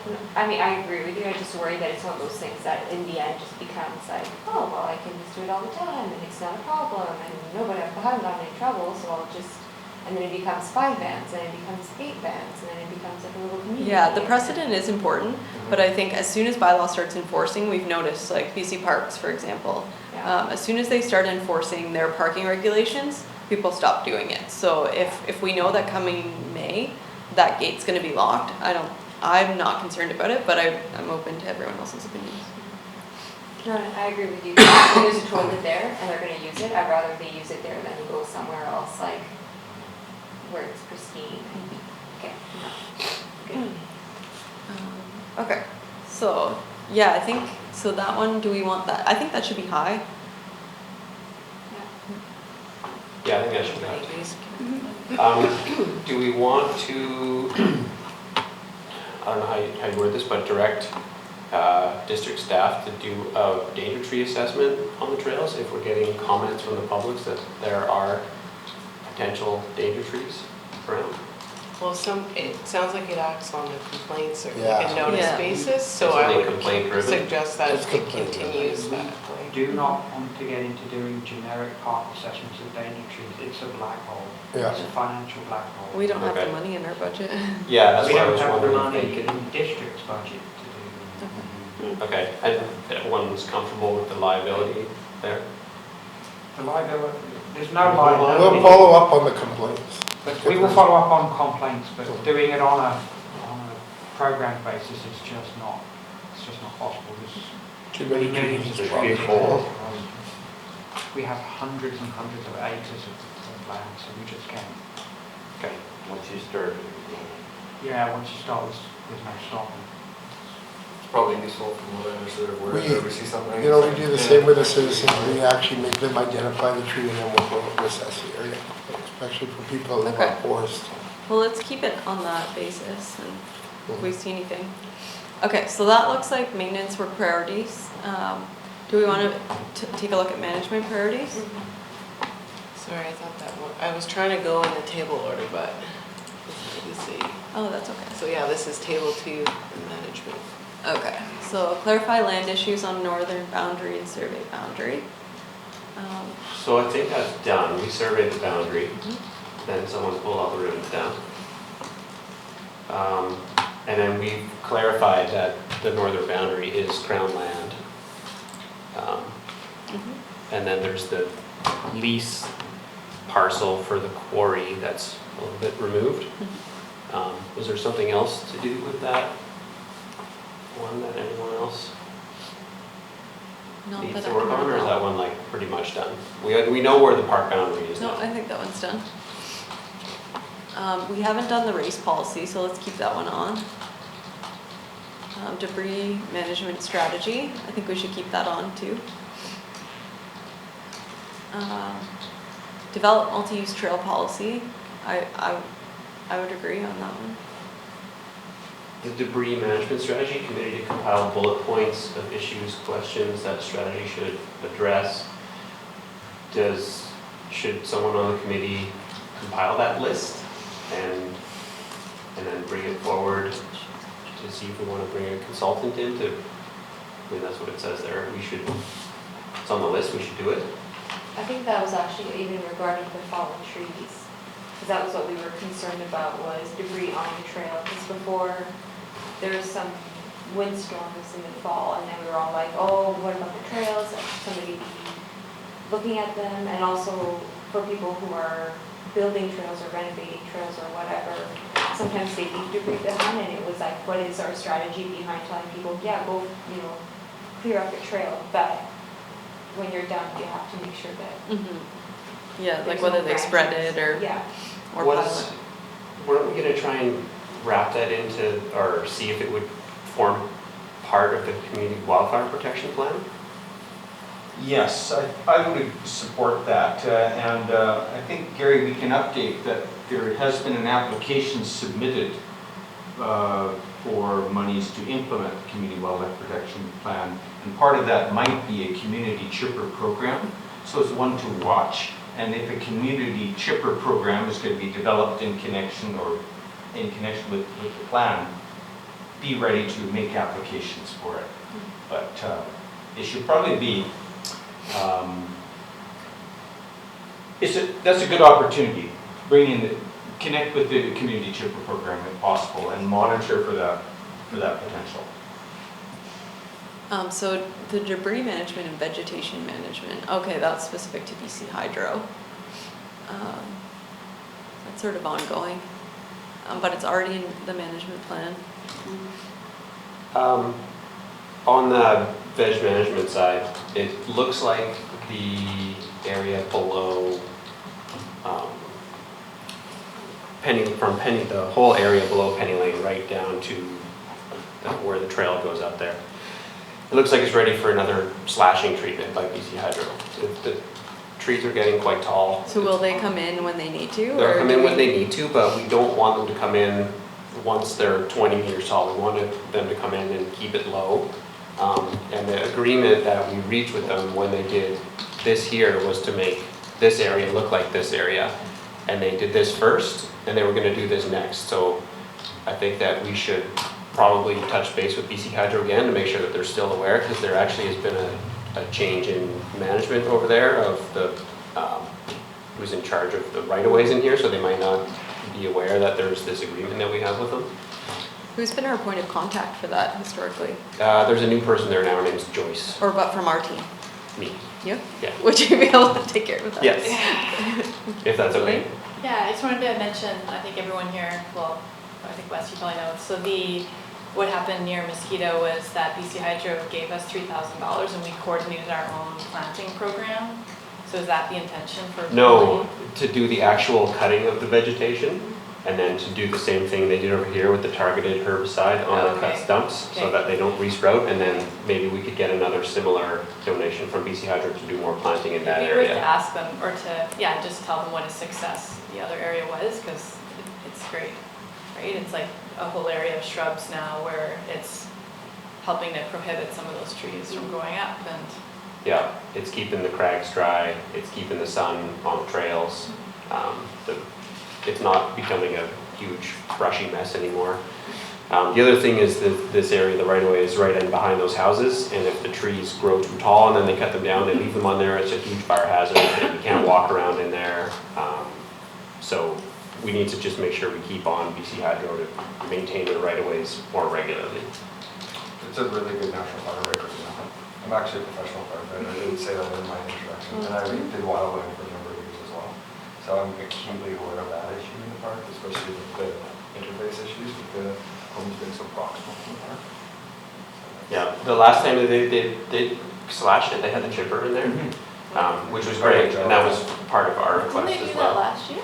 It looked like it was 2 years ago. No, It's 2 maybe years. even 3 or 4 years ago now, up behind here. Penny Lane zone was quite a while. Yeah, 3 to 4 years or It was something. very devastating, it was like napalm. Yeah, that's what we don't want, is to have a massive forest become a And there's clear tasteful ways to do it Yeah. for We sure. want to make sure that we have a clearing that's just kind of growing up, shrubs going down, because people hate it when a forest becomes a clearing, so we don't want it to get to be a forest. 100%. Yeah, there's ways to do it awesome. Yeah. There's ways to do it. So Wes, in the meantime, while you're waiting to be approved to member at large, if you want, I can help facilitate whatever conversations we need to have to get that. Sure. Yeah. Would that be possible to get them to do it earlier than their schedule? I'll have to see when their schedule is, and then maybe it's already on the schedule, I don't know, they might not even know about it. She's literally only been in the job for like a month or two, They should be so. like, did you know that one of your top priorities is? Smoke Bluffs Park. Okay, so debris management. So I think let's keep these ones on. They're all pretty broad, so we have time. But does anyone on the side notes we have on column E there? Does anyone want to take on any particular, like in terms of the debris management, or I can put together some ideas for multi-use or trail policy. But I'm sure the district, I can look up on the district resources too, what they have for their cycling strategy. Yes. The bottom one we see up there, work with adjacent land developers to create neighborhood connectivity. I'd like to highlight Kingswood Scott Crescent.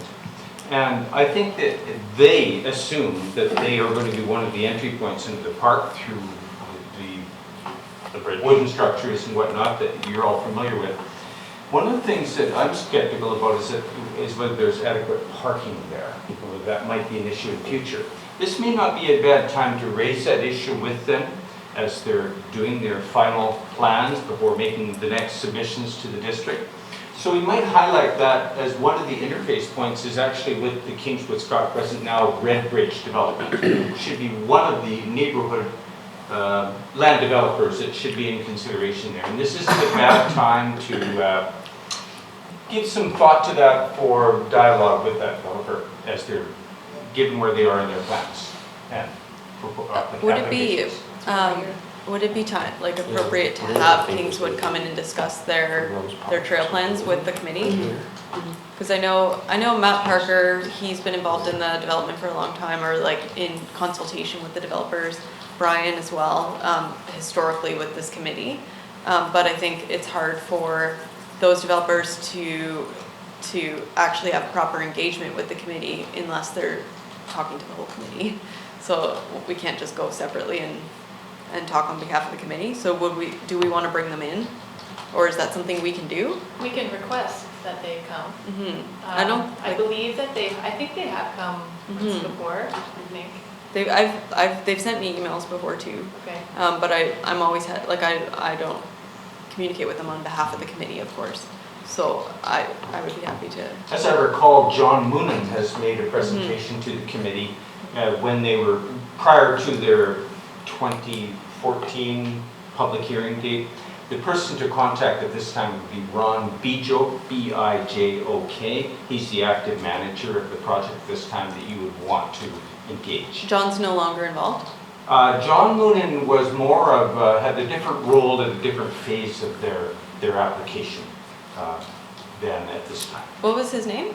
Ron Bijok, that's B-I-J-O-K, and he's the general manager for the project at this time that would be most interested to engage with the committee. Ron, sorry. Just to make a distinction, before they were in a rezoning process, which is discretionary, and there is a lot of engagement that happens, a lot of sort of, discretionary decisions. Next, they'll be in a development permit stage, which is not discretionary as long as they follow the guidelines. Okay. They're meant to get their development permit, so. It would be voluntary for them to come. Exactly, yeah. Well, they've been really, Sorry, I have to go. Oh, thanks for coming. They've been really amenable to working with us before, so I can send out an email and I'll see if they'll attend our next meeting in May. Do you know where the bridge was going to be sited, or where the current location, or if there's been any discussions about that at all? there is a recommended alignment for the bridge, and in fact, that recommended alignment is part of the land development agreement. I think it's in a chart there. Whether or not that there might be discussion about that alignment, I wouldn't be able to say. And they can advise. I do know that Ron has told me that has told members of the neighborhood that there is ongoing design work being done around the bridge. They're not settled on a final design. However, I have not discussed alignment with him. But there isn't a recommended alignment in present agreements with the district. Okay. Yeah, I mean, that's our main topic of discussion, I guess, is where the bridge is, what it's going to look like, how it's going to be accessing the park. Bridge and trail. Parking. Let me also add that Ron, I was on a walking tour with Ron, and he's completely unaware of the park and was really delighted to learn about its existence. So I think that, and this is a few years ago, because Ron is not local. Okay. And so I think that an engagement with him, given his role with the project, would be very much to be recommended. Okay. I do, last year when they did go to rezoning, the developers were fairly communicative with members of the committee. Yeah. So they do know the parks there. Yeah, so maybe I should clarify, he didn't know how close it was and that you could actually, you know, the different trail linkages up to Burgers and Fries, for example. Eric, as an aside, just to link some of our current topics, if they're funding a bridge, would we be out of line to ask them for some funding for some facilities, washrooms, the likes? Well, I think I would best refer the committee to the land development agreement, and that would be a starting point. See what's there now, what was agreed upon at the time of the rezoning in 2013, 2014. So there is a land development agreement, there's a number of specifications, and that would be a start. With the developer? Yes, between the district and... Could we get a copy of that to read? You know, for that? Or It would have been publicly It's available, yeah? public, Yes. on the website. No, not necessarily easily findable. Oh, okay. Yeah. Find it. It might be. Staff You can- can pull It'd be that an and attachment email to an it to agenda the item. committee. Yeah. That's not a big As deal. long as it's been executed. Okay, so we've got all, does anyone feel strongly about moving any of these? Because I think we should start to move through to roundtable. I feel like the debris management strategy doesn't need to be in the high. If it's going to be part of the Green Wildfire Protection Plan, I don't think we should separate it. Let's put it moderate. And then maybe we could, Just follow up that, yeah, moderate. we could move the adjacent land developers However, up. there are going to be many competing projects and initiatives within that plan. And you'll want to be able to position yourself, so I suggest you might keep that high. And I do that because there's lots of work to be done further north in the municipality, but we're in an interesting interface area, so I suggest you might keep that high. It'd also be good to keep it high because we always talk about it in the fall when the problems are already happening. So knowing that we have another meeting in May and maybe a little walkabout in the summer, it would be good to start thinking about what the fall plan is going to look like when this debris starts hitting the trails again. That's a good point. So the column E there, maybe someone from the committee or a few of us could put some bullet points together, and then is there, Eric, a method for submitting our sort of commentary or what we would like to see included in the CWPP? I would suggest it might be premature for that. There is a grant application that's gone in. I'm not sure the status of it for monies to implement the plan. So maybe a little bit further along we'll know more as proposals and an implementation plan might come forward. So it might be a little premature as far as I can see. Okay. This So, has yeah, also been identified as a need for some time from this committee.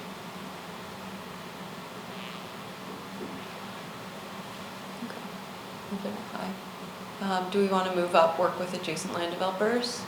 Because it's not really long-term, I don't think anymore. Maybe move after 46 years. Or even 1 to 3. Yeah, because if we're getting them, see if they want to come and talk to us, then it probably should be in the higher category. And Eric, is that the only one that we're really immediately concerned about, or is there some backing onto kind of Crumpet Woods that? That's private money too. Is that? That's 4 to 6, more than 4 to 6 years out. I would suggest maybe an additional category that just says ongoing. Like as things come up, you guys should be interacting with the developers around the park. We can change that. Yeah, maybe if we wanted to put specific developments in the high category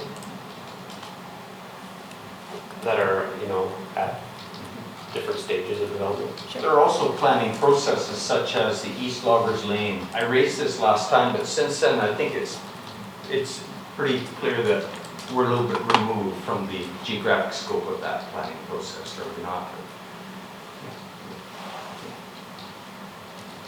Okay. So that's the last for the priorities. Is everyone happy with us moving on from that? We can look at these next time. I've got a number of action points here. So I'll move forward next time. So Christy, very quickly, could you just Yes. talk about the development of front country, backcountry zones? Medium term? I actually am not I'm not really sure. Wes, do you? Yeah, we had at one point thought about having sort of a standard for the trails or trail development, and then that would be, you know, the loop trail would be like a front country zone, and then like some of the scattered crags with climbers access trails would be like a backcountry zone.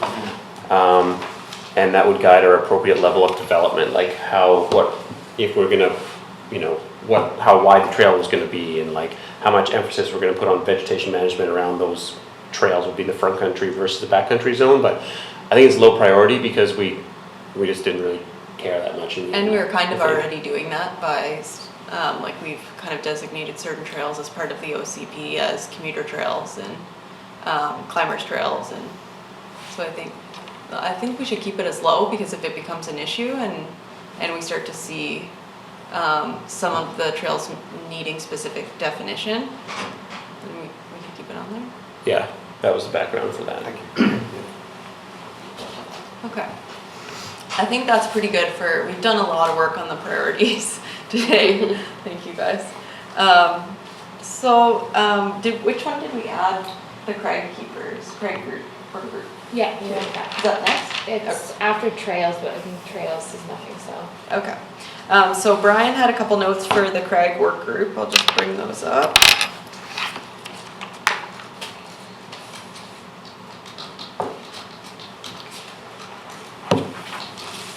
Sorry, I closed it.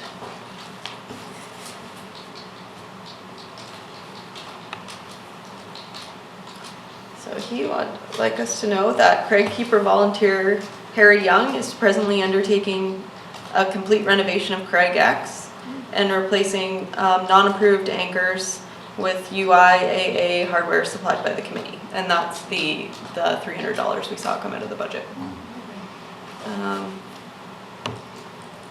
And then he wanted me to ask Laura, which I didn't get a chance to do, if the work had been undertaken at Lumberland. Has anyone been up there recently? What was the work? It was There were 2 stairs. Yeah, they were and a gonna put railing. in so the fixed line had come down in a storm event, and they were gonna add some rungs to facilitate people. yeah. Yes, You so mentioned you were gonna talk to that a little bit. I talked to Joan Harvey, who, as far as an update, I think we got the quote. Oh. And then there hadn't been any movement because committee can't make a decision via email, so even though Okay. everybody was kind of on board, it was like, so it's kind of floundered, and I think we need to make a decision tonight whether that's going or not. What was our Do quote we need for to that? add it to I didn't see a quote. Do we need to add that to the maintenance priority so that John knows that that's a focus, or we don't always add it to the list, we often just tell Yeah. Suzanne or Andy, and then he tells. Yeah, Suzanne, you or I can communicate that The to quote John. for this is $1,449. And that's from the maintenance budget, John's budget, right? Yeah. No, this. No, yeah, that's this from our is budget. $5,000. From the Smoke Bluffs budget. I mean, there were some concerns that sort of flagged with us. If there were concerns with safety and people accessing the area, how easy do you want it to make it for people that maybe are going to get in over their head, literally? And Because we have it designated as a climber's access trail, so we don't want to make it too easy.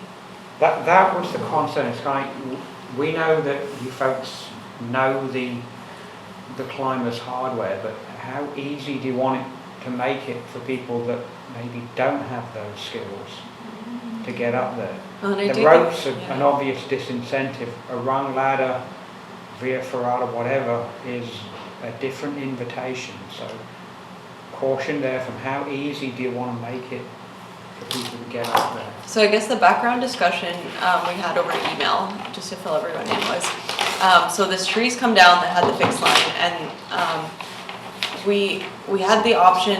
He could have drilled in bolts, like put in bolts that would have had another fixed line, but he wasn't sure that there would be an area that would be suitable to do that.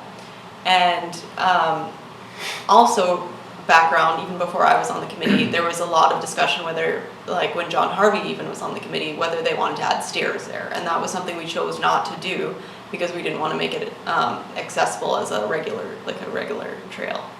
So those are two things to keep in mind.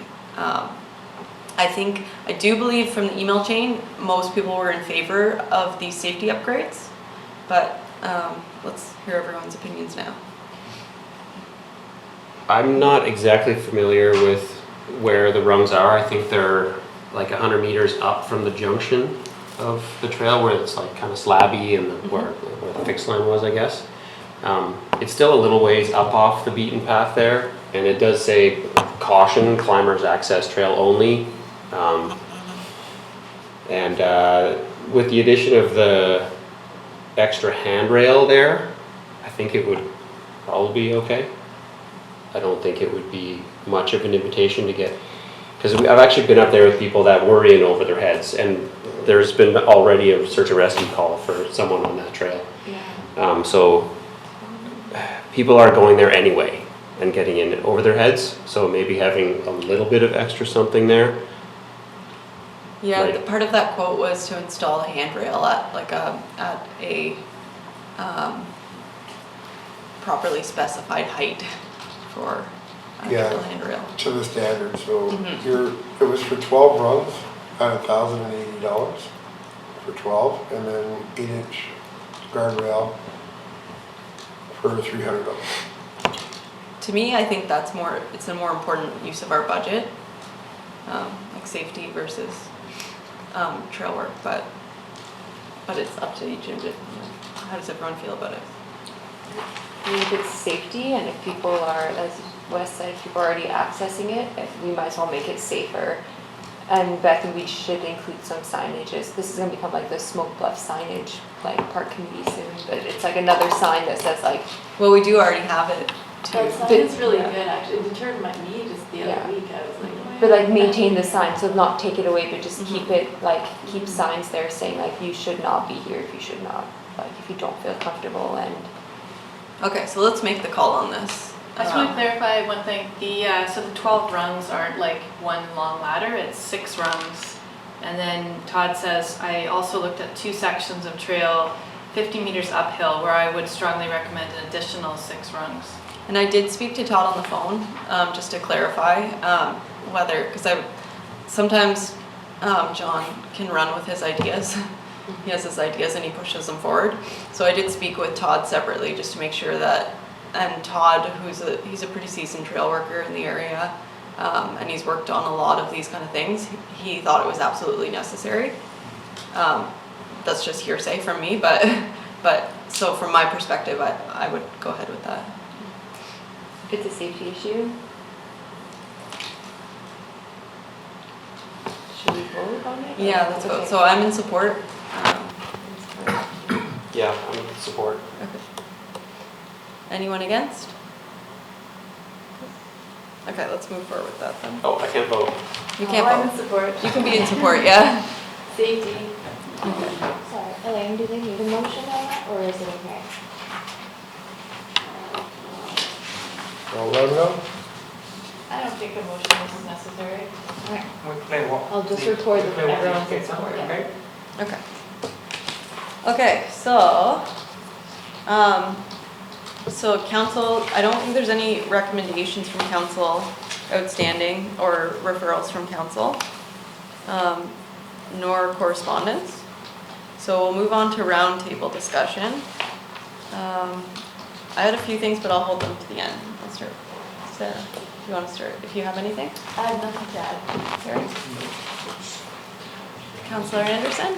Yes, Oh, yes. I'll pass these around. I took yours away, didn't I? Sorry. Thank you. So this is a council strategic plan. And council hosted an open house a week ago. And I wanted to highlight a particular item that, and it's at the bottom right-hand corner on this page, under the theme neighborhood connectivity and public spaces. The last item there is increase year-round utilization of our multi-purpose space assets and public spaces, parks, public squares by 2022. So these are targets or goals under 4 themes that we see laid out here. A previous version of the strategic plan for the last council was much more of a long list of to-dos and a little bit more detailed. So the idea here was something more concise and at any rate, more focused on broad goals and there is also, I might note down the bottom left-hand corner, are ongoing programs and initiatives. But I highlight this because in connection with the discussion of that particular item, the Small Bluffs Park Advisory Committee came up. The issue of year-round utilization, well, we have examples of parks and public spaces that are certainly underutilized. For example, our 55 Leisure Centre, formerly the Senior Centre, is one that we're looking to increase the use of.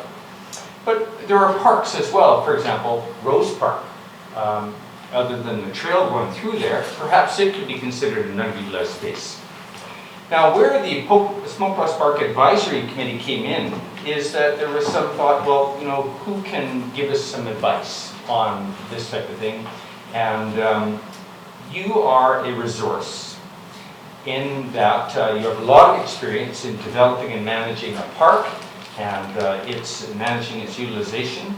So, in fact, it was I that suggested there were other points of discussion regarding the advisory committee and its future role, and of course supportive of its ongoing role. But I suggested that this committee could be consulted if council wants to learn more about your experience with managing this municipal park and its potential lessons and things that could be applied elsewhere. By all means, the advisory committee should be consulted. So if we, during the next few years and come to thinking more closely about a strategy for our parks, maybe you might have some other visitors besides myself attend the committee meeting and just ask you for your thoughts. Now, as it turns out, last week we had John Harvey attend our public information meeting, and he had a lot to say on this topic, and mainly focused around how to encourage and manage volunteers in improving utilization of our parks most optimally. John had a number of thoughts on that. So that's just an example of strategies that we could bring into play to realize this council priority goal down at the bottom right-hand corner. Of course, there's much else here in this strategic plan, but that one does touch specifically on parks, and Small Bluffs Park Advisory Committee came up in our discussion of that item. That's great. Thank you. I did have one other just brief point. Last time around, when we were discussing the Community Wildlife Protection Plan, there was interest in a link to it.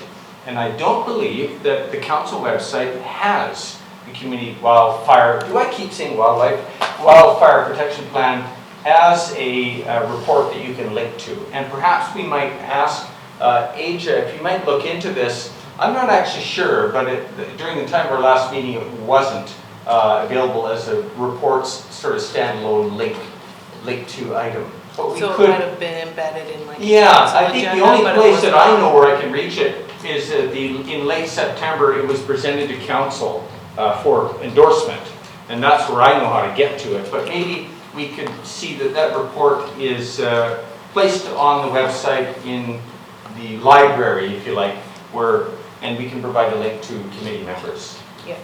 That's the grant application? Actually, it's not the grant application, but the plan in its revised form that has been endorsed. Okay, and the grant application was for funding to implement. That's correct. Okay. So a follow-up meeting, I believe, in November, Fire Chief Bill Stoner came to council and in a follow-up to apply for endorsement for a grant application. But the plan itself was endorsed in September by the previous council, but we don't have the plan linkable on the website. Perhaps we'll look into that and provide committee members with that link.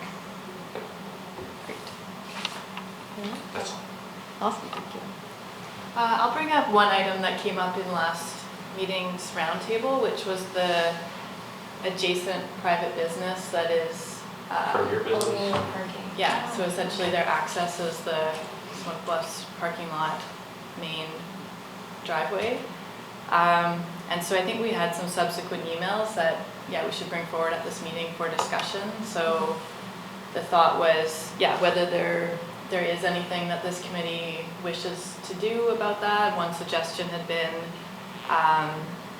that there is a active transportation trail that was put in when that culvert was installed that has like a concrete barrier on the one side to separate pedestrian and cyclists from vehicles, but it does end where this other lot has access, and so one suggestion had been to continue that.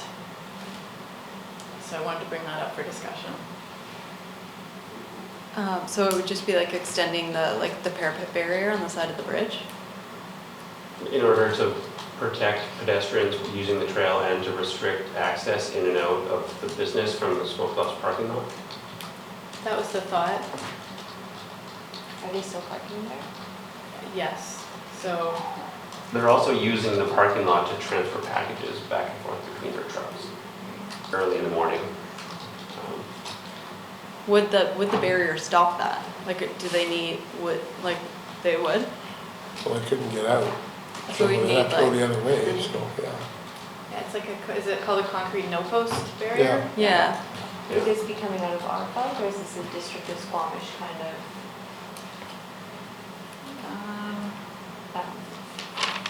priority? Well, I think that kind of builds on, I've been trying to keep a running list of everything that would come out of this committee's budget, and I think you're well over the budget that you have for this year, so I would suggest to take that into consideration. Is that a motion we should put? Well, which priority is it? We could ask the district to look into that. We could put a motion to say, could this be a potential to reduce morning traffic and noise caused in the park, and just to ensure that businesses are keeping to their, I don't know. Well, that's a question. It was a priority for someone who's not on this committee anymore, so maybe this committee should discuss it. I mean, like, I think it is a priority, especially in the summer, that we don't have potential like user parking taken up by the courier business who's also parking their staff there. Well, we're getting to a point where we are maxed out on our budget, so we need to decide what, like, I think if you were to add it, we need to add probably like 2.5 segments of barrier, and then you'd have to add like a transition piece and a bullnose, which are like the kind of they're lower down in curves so that it prevents an accident. So we're looking at quite a bit of money. They're not cheap. What about pylons? Yeah, or a couple steel bollards or something. Like, there's a few options for physical barriers, but is there an option for the district to issue them some sort of notice to comply with not using that entrance? Parking lot, it is a public parking lot, right? So I mean, we can't really just go in and, they're using it for staff parking, but it is a public It's parking legal for them lot, to do yes, it. yes. So maybe There's no just bylaw something against for it, says physical it can't. like pylons. Like these bright orange pylons. They're gonna move them. So they have They'll to move be those. steel But it's pipes but it's filled an with effort concrete. to do it, right? Yeah. Claymore mines. So basically, we've got all these things. We need to decide, like, do we want to build a trail, or do we want to stop people from parking in the parking lot? I mean, they're all valid concerns. We just have a lot on our plate this year because we didn't utilize our funds last We year. can move it to later. We can move it after the summer and see how it is in the summer. If it becomes a problem, then we can deal with it. But I mean, for now, if we're allowing bands to camp. In the summer, the gate will be locked, right? So they won't. Okay. So Yeah, but the gates open at 6 a.m. So Okay. they close at 10, open at 6, so Okay. it doesn't really affect their business at all. So, yeah. There's people living there, though. Does it hurt to put a motion in for it? Like, it doesn't cause us any issue if we put a motion in, but it doesn't, we would never find out anything until next year. So it doesn't really. I mean, something that you might make a recommendation that staff maybe monitor or something like that, see what happens if there is activity going on, like they're loading in the parking lot, stuff like that, and causing traffic issues, and it's something we can look at that way, but Does the district have a depot of like additional no posts that have come out from other locations? No. Not yeah, like the they're ministry would? not really, no, I mean, Okay. they're not that expensive, the no post, those ones with the little 24-inch, yeah, ones. I think they're about Maybe this should just. $300 a piece or something like that. Yeah, but that adds up quick when you need 5 pieces. Yeah.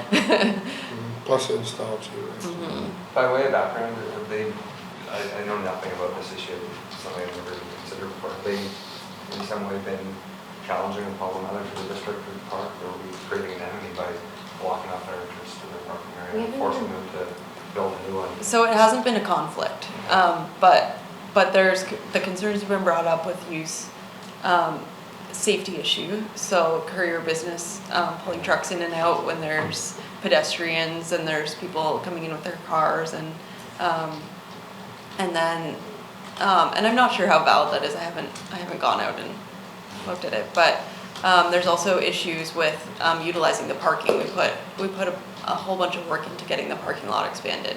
So I think it's contentious that now our expanded parking lot is used for something other than people using the park.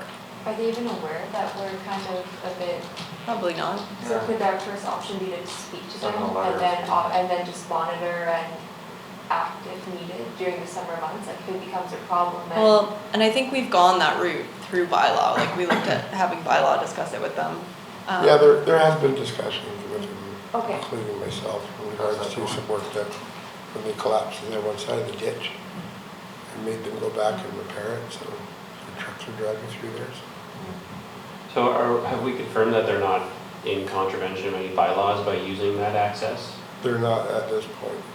And they're aware that we're like, oh, hey. But I mean, if you want to, if you guys want to extend the bike lane or the barrier, then you could make that decision.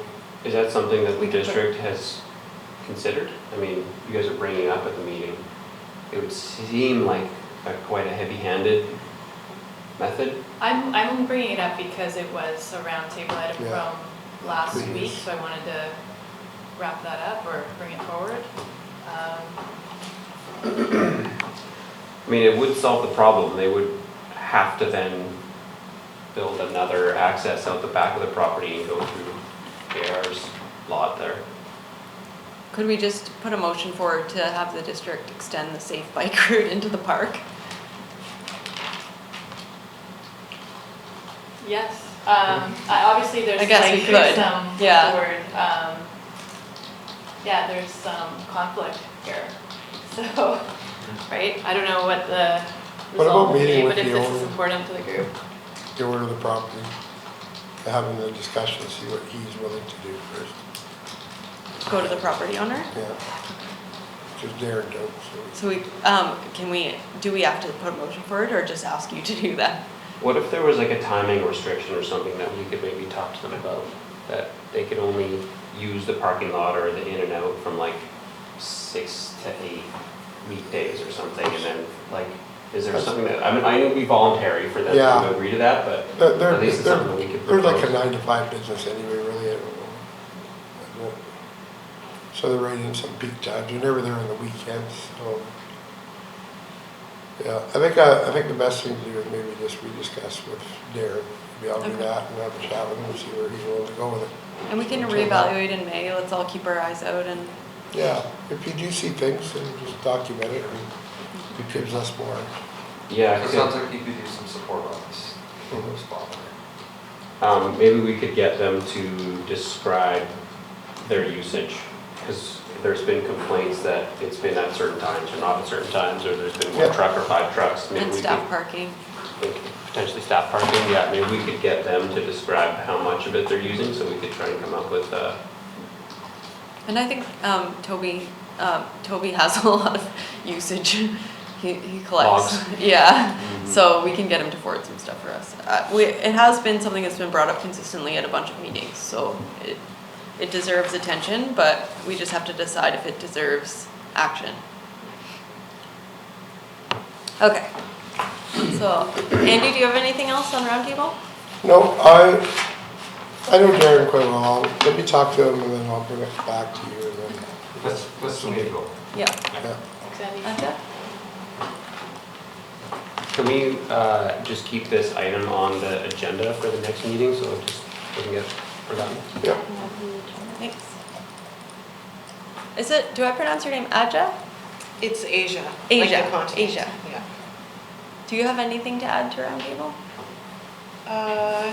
I just have a few things from my phone call with John. So he was really just looking for the committee's endorsement to bring in, or at least to request to BC Hydro to get that chipper in and deal with the trees that I guess Harry and Tim took down for the Craig above Lumberland. So that's kind of a no-brainer, but he was looking for that. He wants to get BC Hydro to do that? A chipper from BC Hydro, yeah, and then he would do that work. And that's it out of his sounded like budget, Mike- so. Matt Parker was maybe gonna assist him with that. And then the other thing from John was a suggestion for a memorial plaque for Chris McCrum. Yes, I had that on my list to Okay, bring up. so yeah, we can talk about that right now. Yeah, I think there was some discussion of putting it where the FMCBC donation side is along the Pixie Corner stairs. That's what John said. The Pixie Corner stairs, no, this map's upside down now. After you, Here. So, one Oh, thing, yeah, cool. did anyone know Chris personally? So I think anything we do with a plaque should have consultation with his loved ones. Like, we should have approval. So as a committee, would I send a letter as the chair? Or would a few individuals be able to approach or work with John? Or how does that work? I think John knew him fairly well, so He did? Yeah, Okay. he might be the best person to Okay, to facilitate it? facilitate that, yeah. Okay. Yeah, I knew him, but not well. my only guess is though Ellie is completely beside herself at this point in dealing with all the So much. logistics that I think now would be a really horrible time to come to her. But potentially in like the next few months when things settle in, might not be something that'd be a good rush, you know? Well, why don't we, I can work with John, and before bringing it to the panel, we could come up with some sort of, what we wanted to say. And the next meeting, we can look at that together, and then once we've approved that, bring it forward to the family. Yeah, I think John probably knows the most of his contribution within the park too, because he did quite a bit of work, but other people did too, so I think he would probably be the best person. He did, I do have an email from him on it. Where did my phone go?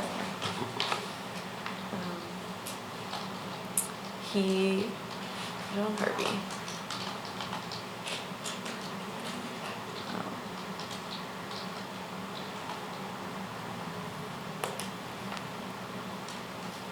I thought an appropriate memorial for Chris could be at the Pixie Corner stairs.